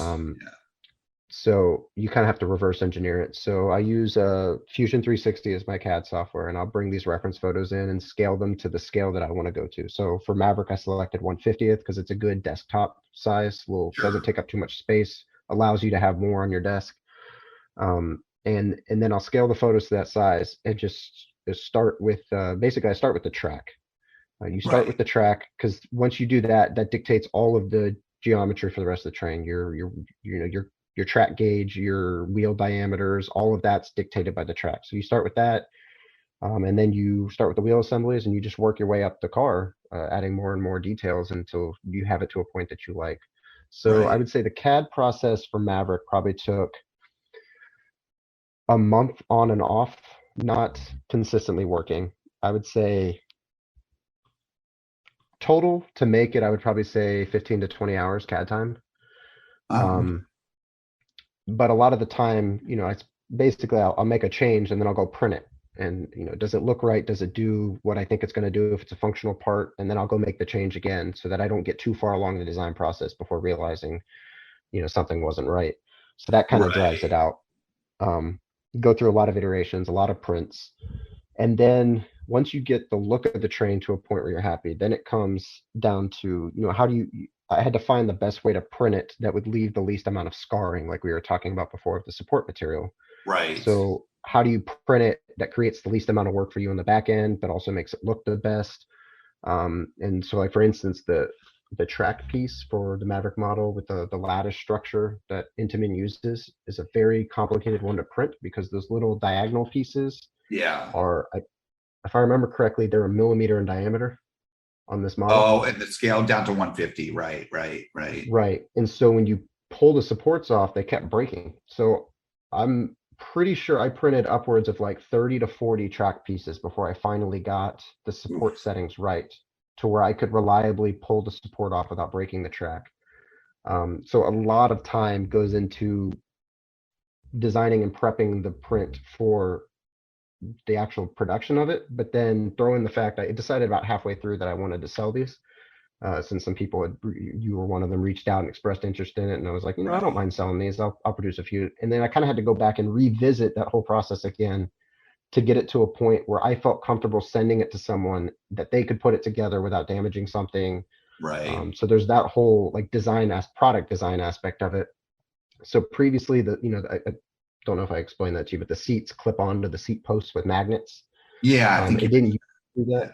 It previously, the seats, I would have glued them on for my model, but I don't want to take the fun of the assembly out of the end user, but I also don't want people to have to glue because glue is messy and it doesn't always work the same. And, there's a lot of variables there. So then I was like, well, I'll just use magnets. So I started designing for magnets, and then I had to do a bunch of design testing to make sure that like my printing tolerances would fit the magnets and all of that. So I added some time onto it. But I would say from start to finish with all of those taken into account, not including the case that I later designed, because I don't consider that part of the model per se. I would say 3 months, and I was at it quite a lot. I'm on online. Most of my classes are online, so I spend quite a bit of time not commuting, and in that time I'm designing. So I'd say about 3 months from start to finish, where I could have printed out a kit. Like if you walked up to me, I could have printed it and given it to you if I didn't have to ship it. Right. So they take some time. And so you said you originally started on this, you said January of last year? No, this year. Oh, so literally like 3 months, even, part-time doing it 3 months. Mm-hmm. Yeah. Right, It doesn't take too much time. Like you don't have to sit down and do big bulks of time. You just have to be able to put in a few minutes here and there. Oh, interesting. Like I'd come in at one night and just, add the details to the wheel assembly, right? Add the bolt heads that go in that print with it, and the dampeners that are in the wheel assembly, and I'd add that detail in, and then that would be it for the night. And I'd go make another change. And then like one weekend I tackled the seat and the harness design because they're a little bit more complicated. You just do it step by step and build up the train. Right. Now, in terms of like the raw materials cost, like the resin or, whatever the spools for the other type of printer you mentioned, in terms of development, like were you spending like what, hundreds of dollars, or like what kind of scale are we talking about here? So just for the materials alone, I'm trying to think because I've used quite a lot. I'd say I've used probably 4 bottles of resin, which are they're liters, 1 liter bottles. Oh, wow. And I use 2 different types of resin. I call it like a prototyping resin. It's really brittle. So I would never ship kits with this resin with parts printed in it, but it's cheap. So those are $25 a liter. Oh, and then I use an engineering grade one, which is closer to like ABS plastic, which is in everything nowadays. Right. And that's what these kits will come in. And those are about $60 a liter. Okay. So I would say in resin, 150 to 200, depending on how much prototyping I have to do. The plastic filament, the FDM filament, I probably used a few spools, so that's like 50 to 100. So I'd say somewhere in the $250 to $400 range for all of the parts to make it. The biggest development even with all the trial and error. That's all the trial and error that you did. Yeah, because I used to print whole parts to test things, and then I realized you really don't have to waste all the material. Like if I'm just testing the coupling between the trains, I don't need to print the whole car. So I would slice the car from the front of the car and print like the first 10 millimeters of it, and then the back 10 millimeters of the car in front of it, and then I could test the mechanism without wasting so much material. Right. And then once I was happy with that, I'd go back and then do one final prototype print of the whole car, make sure it still worked, and then I was happy and I'd move on.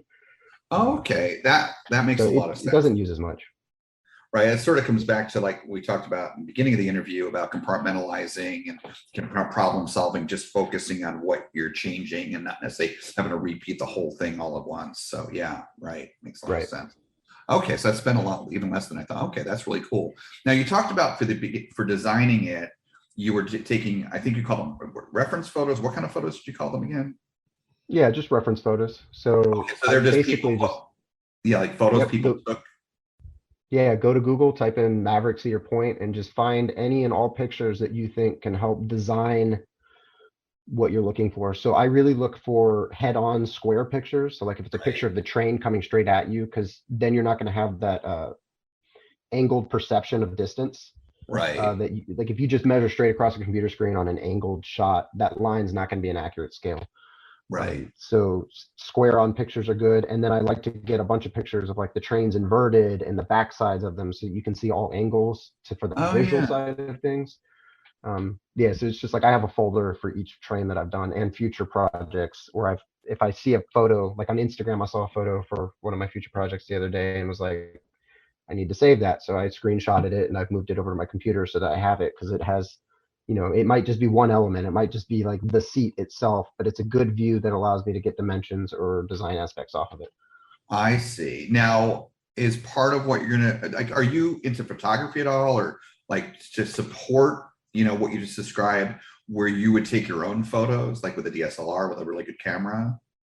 Yeah, I'm getting into that. I recently just acquired a DSLR. It's actually what I use to take my Instagram photos. So I do Oh, have nice. plans to start using that more. And I want to take it to parks. I'm hesitant to take it to parks because I know they can be a little stringent about what you're allowed to bring in. But yeah, I definitely want to start getting my own reference photos. It's just a little hard because I'm not always going to be able to make it up to, say Cedar Point or, down to Orlando to do Velocicoaster whenever I choose to do that. So while it would be nice to take these reference photos, I more rely on Google just because of the availability of those pictures. Right. Yeah. That's. I mean, I'm into photography, but what you just described is why I've not bought, mirrorless camera DSLR. I mean, I know there's some amazing ones, and many of my friends, especially local, but even elsewhere, they're really into it.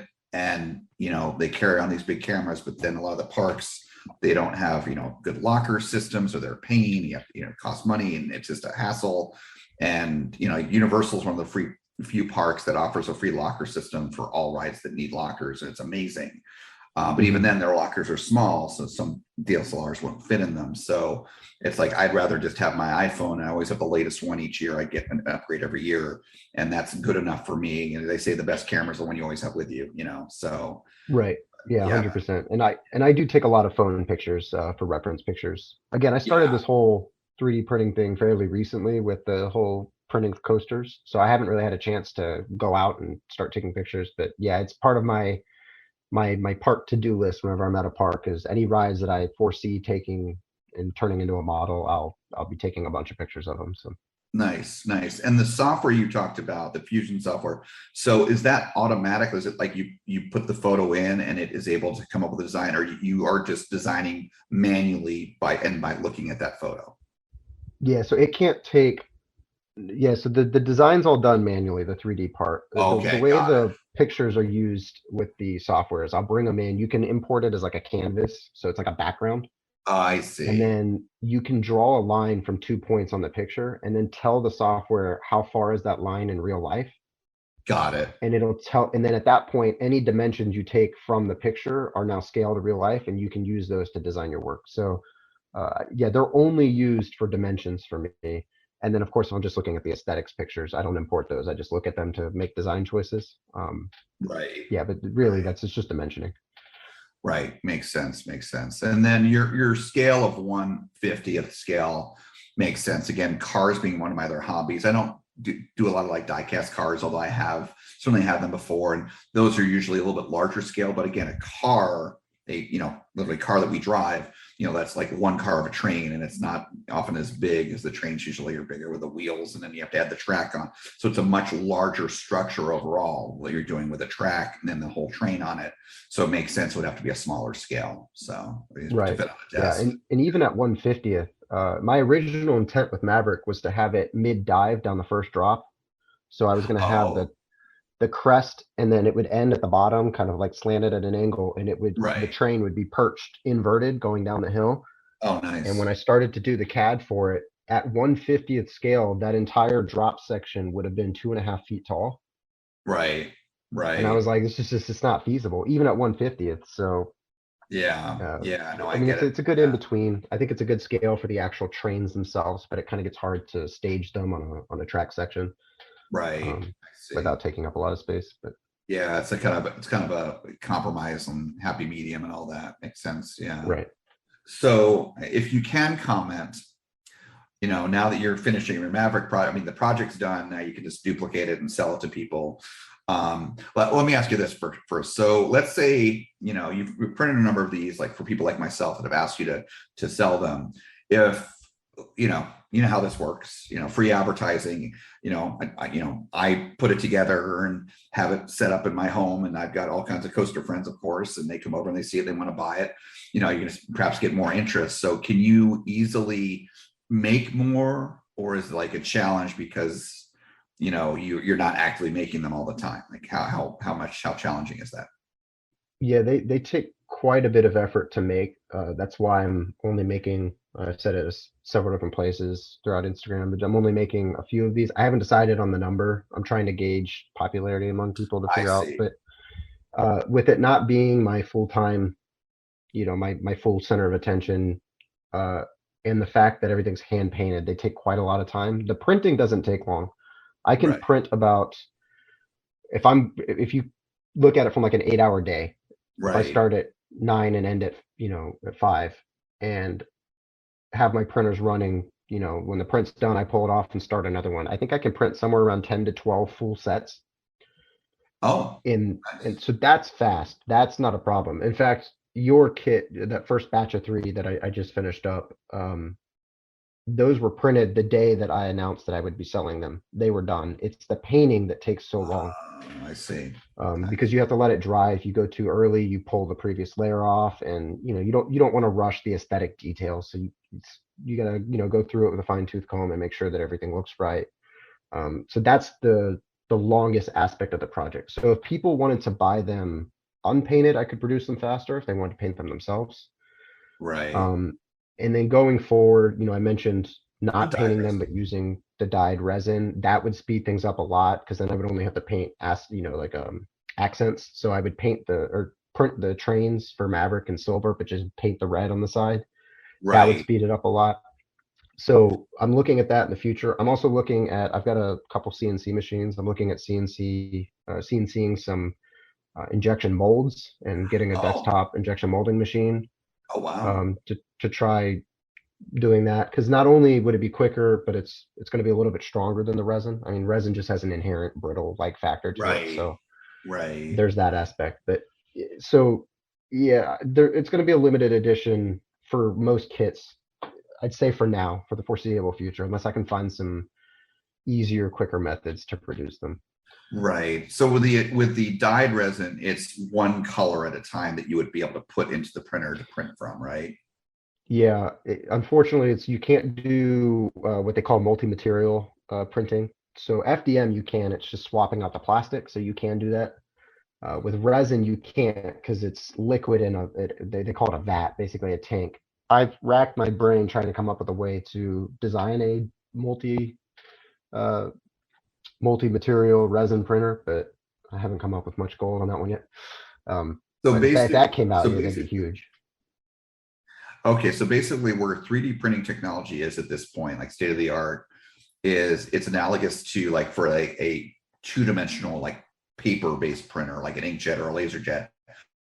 They're basically strictly monochrome. They've not gotten to the point of being multicolor like modern 2D printers are. For resin, yes. For the plastic or the FDM printing, they make because you can easily swap out what plastic's being melted. You just retract it out of the extruder. Okay. So you can so they have devices that you can buy for your printers that will you can put 6 different colors or as many colors as you want, and then it will feed in the right color at the time that it's needed. And so those are an option. But unfortunately with that technology, with the plastic, I can't get the resolution that I'm getting on these. So I have to go resin to get this scale. Got it. And yeah, for resin, yes, I would say it's akin to monochromatic printing, basically, or better yet, printing at one time. So your sheet of paper can only be printed once. Once it's been printed, you have to put in a new sheet, and that sheet you can pick one color, but that's it. That's all you can put in there. Right. That's the analog. Right. Yeah. So because I thought I've seen 3D printed, like videos of 3D printers, putting something together like a time lapse where it was multiple colors. So I guess it was not resin. Right. Okay. No. Yeah. Okay, interesting. Yeah, it's just fascinating to me, just what these things can do. Again, the only thing that stopped me from getting a printer is just time, and so maybe eventually I'll have more time and I can do it. So speaking of having time for you, so now that you're done with the Maverick project, as far as, you've done designing it and you're basically getting all the kits done, and this is going to be probably your only run. Can you comment what your next coaster 3D printing project is going to be, or you're still figuring that out, or? So at the moment, I'm leaning towards a static model of Top Thrill Dragster cresting the top hat. Oh, okay. Now, would it be the entire top hat or just the top of it? Like, would you be doing all that? So vertical to vertical, with the support structure. Yeah, so the whole top hat, basically from where it starts to crest, not starts to crest, but like where it goes from vertical on the upward side, and then it turns vertical again before the 270 spiral. So basically like a rainbow. Okay, so would it's just the curved have- section at the top, the crest, right? Yeah. Okay, gotcha. And That's cool. then, and I plan to put the support structure back there too, the catwalk. And I'd like to include the red beacon at the top flashing, subtle little detail, but I feel like it would add a lot, so. So is what is guiding you, like, have you received a lot of interest from people where they would like to buy something you put together? Is that kind of what's guiding you, or is it just your personal interest, or? As of now, it's personal interest. So in my mind, I kind of already had Top Thrill after Maverick. Sure. And after Top Thrill, I had actually talked about doing Wicked Twister just because it's a cool inverted train, which would also be Volcano, just painted differently. So Right, exactly. but due to some feedback from peers on the community and feedback from you, I'm probably going to hold off on Wicked Twister. After talking to you, I really want to do Velocicoaster and put the light kit in it. I think that would be awesome. So speaking of the lighting kit, so like you talked about the flashing light because of how tall the dragster is, it's required. I mean, anything over 200 feet, it has to have the flashing light. Or you're talking about, of course, the lights on the trains of Velocicoaster. How would that work though? Would it be like a little battery with wires? So I'm looking at two methods. With the wires, I would design routed somehow through the track. Right. I've contemplated doing like what model railroading does, where they polarize the rails and then the pickups are on the trains themselves. So I got to work through that depending on like each coaster is going to be uniquely different for that. But the current plan is either to do like a plug-in setup where like you plug it into a wall outlet, just a little barrel jack on the back that sits on your desk. But I really want to go wire free. So I'm toying with, I bought some parts the other day to start messing around with the electronic theory on it. But some really low power LEDs that don't draw a lot of current, and a solar cell with a little watch battery, kind of like what a calculator uses. And so I don't think most people know, or I guess I should assume most people do know it, but the calculators with solar panels, they don't operate only on the solar panel. They have a little battery in there, and the solar panel recharges the battery. Right. So I would like to do that so that people could just set it up wherever they want. They don't have to be near an outlet. They don't have to take up a plug. And so it would have like a solar panel on the base, or a few of them depending on the needs, and then a little watch battery with a charging circuit inside. So, you would turn it on and it would light up, and then, it might die. You might leave it on too long and it might die, but you just turn it off, and over time the solar panel would charge the battery back up, or have a plug on the back that you could plug in to charge it real quick. That's kind of what I'm toying with right now. Wow, that's pretty cool. I'd like to go wireless. Yeah, no, wireless I think would be the best way to go, ideally. And yeah, and with those, something that a lot of people may not realize with those calculators, because a lot of those aren't around anymore. People don't use things like that. They use their phone or their computer. Is those and any solar panels in general, they don't need necessarily sunlight. It can be artificial light as well. Will help charge, so it can be inside and charge. Right. Yeah, you don't have to like stick your bottle outside for a day to charge or something. Yeah. Now for Velocicoaster, I mean, I know you've not been on it, but yeah, if you got the lights on the cars, like kind of lower portion of the cars, like near where people's legs are, but you've also got the lights on either side of each person, not just each car. So you've got like kind of four sets in each car that are like above shoulder level. Mm-hmm. So would you be kind of going to that level of detail where you might be doing both of those kind of lights?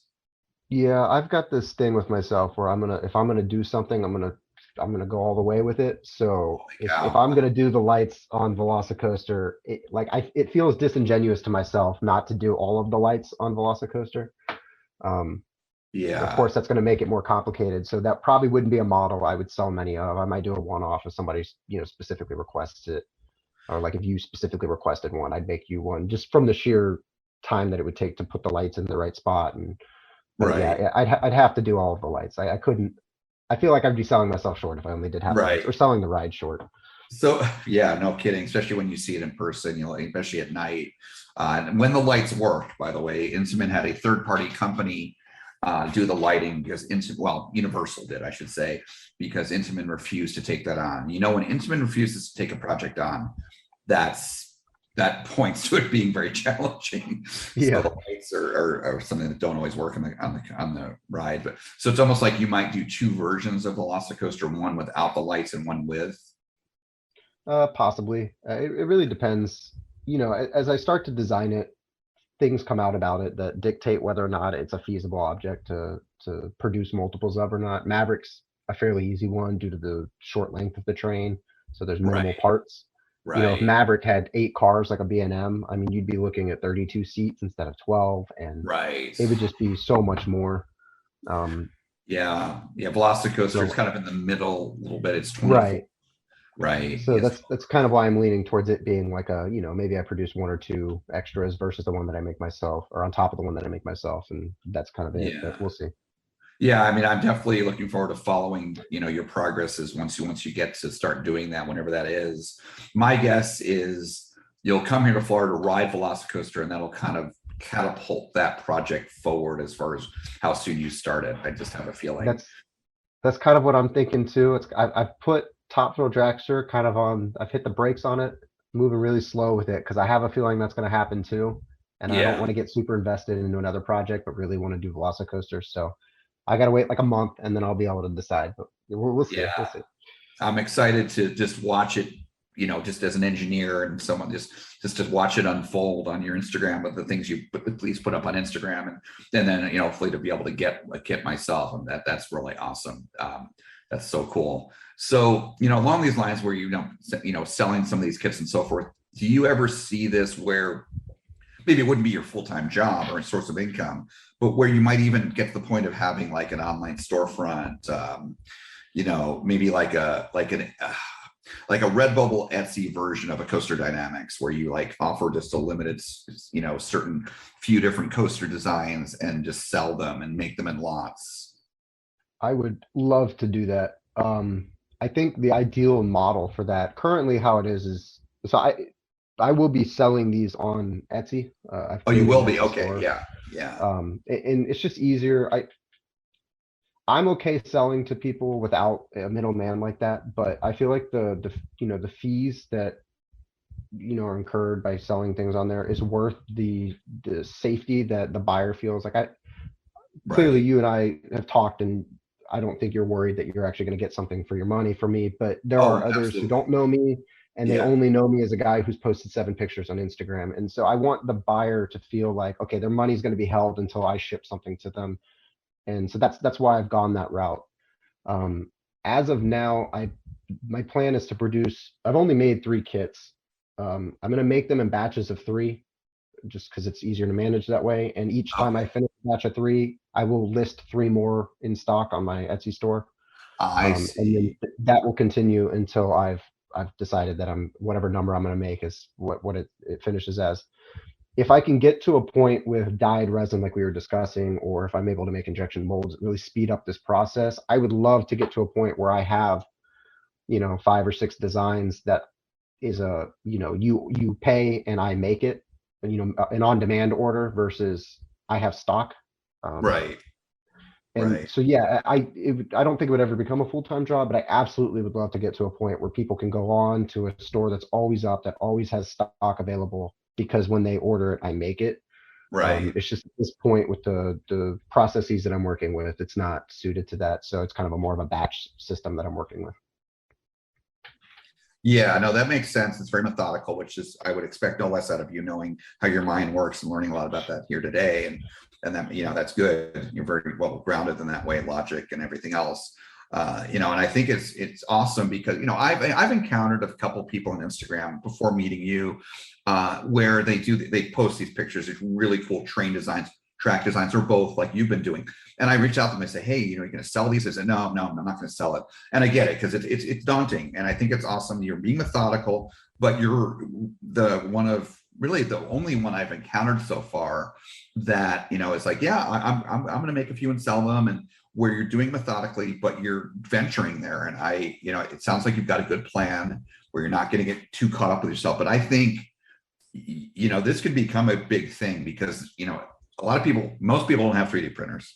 They don't have the ability to create this themselves. And so there's a market for this. And, I see it firsthand myself, what with enthusiasts, and there are thousands of us here in the US. There's not tens of thousands, probably, or not certainly hundreds of thousands, but there's at least enough of an audience. And how enthusiasts are, they love having memorabilia and souvenirs and whatnot, and be able to show off their favorite coasters, and posters and things they can buy at the parks. It's one thing, your coaster dynamic stuff, but what you do, that is so unique. And think about how many people buy Coaster Dynamics cutouts, and just that's just pieces of wood that aren't even painted, and are just, they don't even resemble, quite frankly. I love Coaster Dynamics, but a lot of their train designs, their cutout designs, they don't really well represent the trains because of how they are put together.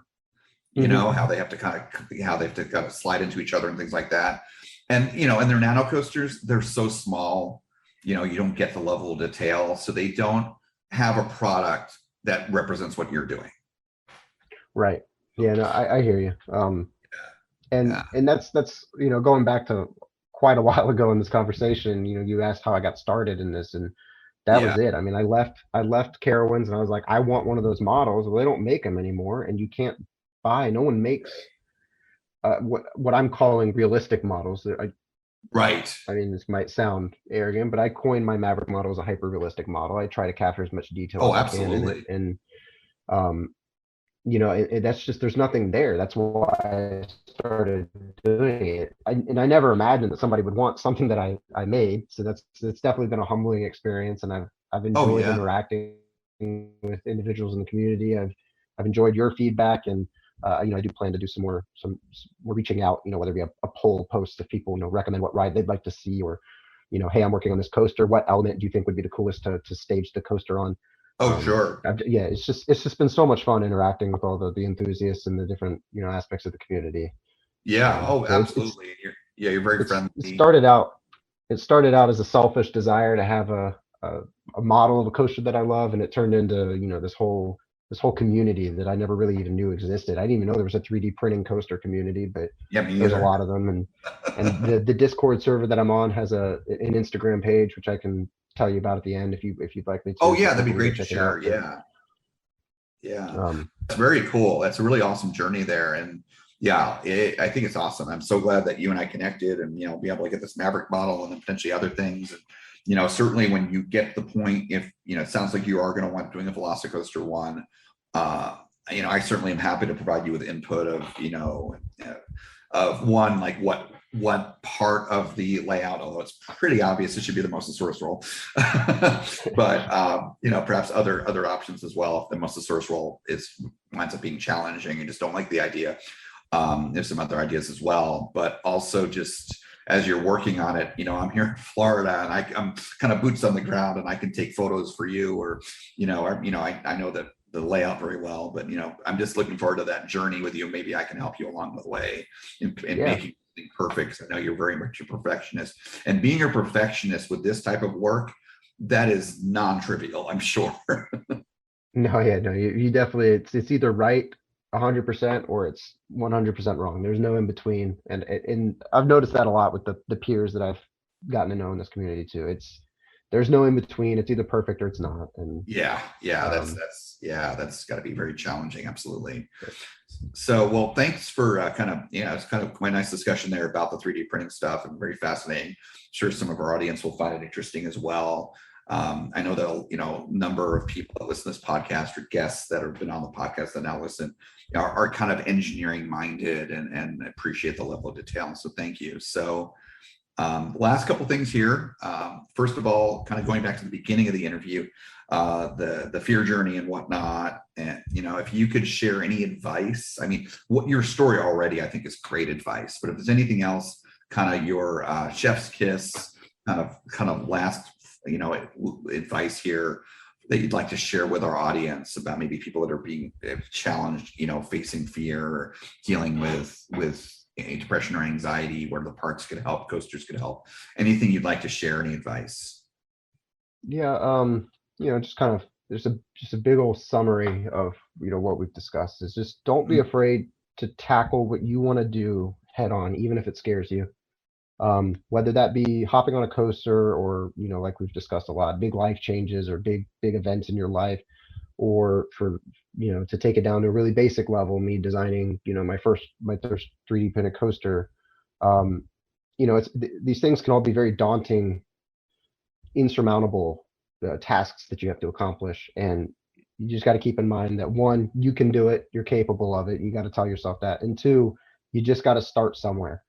If it's riding coasters, pick a small coaster that you're like, you know what, I don't think this is going to freak me out that much, and just start there, and you work your way up, with the modeling, or if you're trying to design something for you engineers, design a CAD model, pick one part of this thing you're trying to make, design that, and then it all builds from there. You just got to tackle it head on, and one step at a time. Start small and work your way up, and eventually you'll get to the point where you can tackle these things, and you'll start to gain these skills that allow you to take things on more head on in the future. Absolutely. That's great advice. And yeah, that's certainly a good point too, because I certainly have had this in my life. I know a lot of people do, where they get this anxiety because they think about, oh my gosh, I've got to do all 300 of these things. I've got to do this like crazy long project, and it's daunting because they're not focusing on individual pieces of it. They're looking at the whole thing. And yeah, the whole thing is pretty daunting. But if you just focus on one step at a time, one step, one of the 300 things you have to do at a time, you get that done, you feel accomplished, you get the next step. And that's how it is. And so that's the advice you gave there. That's really good advice. So thank you. Yeah. So the last thing, and we've kind of hinted at this, and I think this is really important in your case here, because the second half of the interview, we talked about 3D printing, and this, there, I am sure there is no doubt, because I see how often it's mentioned in top 10 lists. There are many fans out there that are listening to this podcast that are big fans of Maverick. Maverick is an incredible coaster, and it was it changed the industry when it was built and opened in 2007. And so we've been talking all about this hyper-realistic model, which your model is definitely hyper-realistic for everything I've seen of it. But we're in a podcast. People have not seen it while we're talking. So this last thing I'd ask you to do here is to share where people can see what you've done, see your social media, if you have a website, YouTube, wherever people can see that, and perhaps even that Instagram page for that, that community. I would follow that myself. Just share whatever you can in this regard so people can literally see this stuff. Yeah, for sure. So I'm basically on Instagram. That's where I am solely. I don't have a website, although I'm working on one to showcase different designs. I'd also like to implement, more iterative, so people can see the process and get an idea of how these things are made. But Instagram's, and you'll find updates to that website as I make it on my Instagram. But my Instagram handle, do you want me to say it, or can you guys put it in the notes? How do you want to go about that? But why don't you go ahead and say it, and we'll also put it in the notes for this episode. Okay, yeah. So my Instagram is 3DP_coaster_design. And on there you can see all of the Maverick updates. I started the page right as I was starting Maverick, so you should be able to see it from design conception to where it's at right now with the kits. And then I've got a previous couple pictures, I think, of my first Fury model that I made, so that's on there if you want to see that as well. I'm trying to verify that this name is right. But this group of peers that I'm a part of that also has an Instagram page, it is called Coaster Printing Central. It's basically just an Instagram page that showcases the work done by the members in it. So there's a lot of working models, there's static models. It's really cool to see all of the different things that people come up with. There's actually even some work in there from the designer of the coaster cutouts. So the individual who designs the wooden coaster cutouts for Coaster Dynamics is a part of the group. So you can see he back a while ago, a few years ago, made a working Invertigo coaster, and so there's footage of that on there that we've showcased. So definitely go check that page out. They post updates, I believe, every Monday, so you'll see a new project update every week, and they tag the individual's social media accounts, so you can follow that project personally if you want to. So if you want to follow more of these people, see more of these working models on your feed, that's a good way to do it. Yeah, I'm definitely going to follow that. And did I catch that right? Someone created a second gen boomerang, like working with 2 lift hills and everything? Yeah, it has working harnesses too. The harnesses lift and lower while they're in the station. And so that second lift hill catches the train and everything and all that? I believe so. I haven't seen the video in a while, but I'm pretty sure it does. Oh, wow. It's worth checking out. It's basically what started the whole community was that model, because it got a lot of people who were wanting to do this kind of inspired to follow, and now we've got a bunch of different individuals that are doing it. That's incredible. I'm definitely going to look for that specifically and also follow the Coaster Printing Central page. Yeah, on Instagram. That's awesome. Wow. Well, thank you, Ryan. And again, I appreciate all the time here. And it's fascinating talking about the 3D printing stuff and what you have been doing and succeeded in. And I'm excited to meet my kit and get my kit, put it together, and also see what you're coming out with in the future, especially the Velocicoaster and all that, if that happens. And I'm sure many of our listeners will appreciate seeing this stuff. Some of our listeners may not even know that this kind of stuff exists and is possible, and it might inspire people to get involved themselves or buy these kits when they're available. So, but yeah, thanks for everything, and thanks for the first part of the interview too. Your fear journey and how you made through it, how you got through it is awesome. It's a great lesson. So thanks. I appreciate that. Yeah. Thanks for having me. I love what you guys are doing here. I think the effort that you guys are making is awesome, and it has huge impacts on not just the coaster side of this community, but just every aspect, every facet of life. And I think it's cool that there's someone out there that's addressing these topics and trying to create solutions for everybody. So yeah, keep it up. Thank you. We're just all about being positive and trying to make the world a better place and help the community too. So, well, thank you again, Ryan. Thank you. If you enjoyed today's episode, be sure to like and subscribe wherever you get your podcasts. And if you want to see more of us, we upload every Friday. And check us out on Facebook, Instagram, Twitter, YouTube, all at Coaster Challenge. Links are in the description below. Thanks for joining us here today.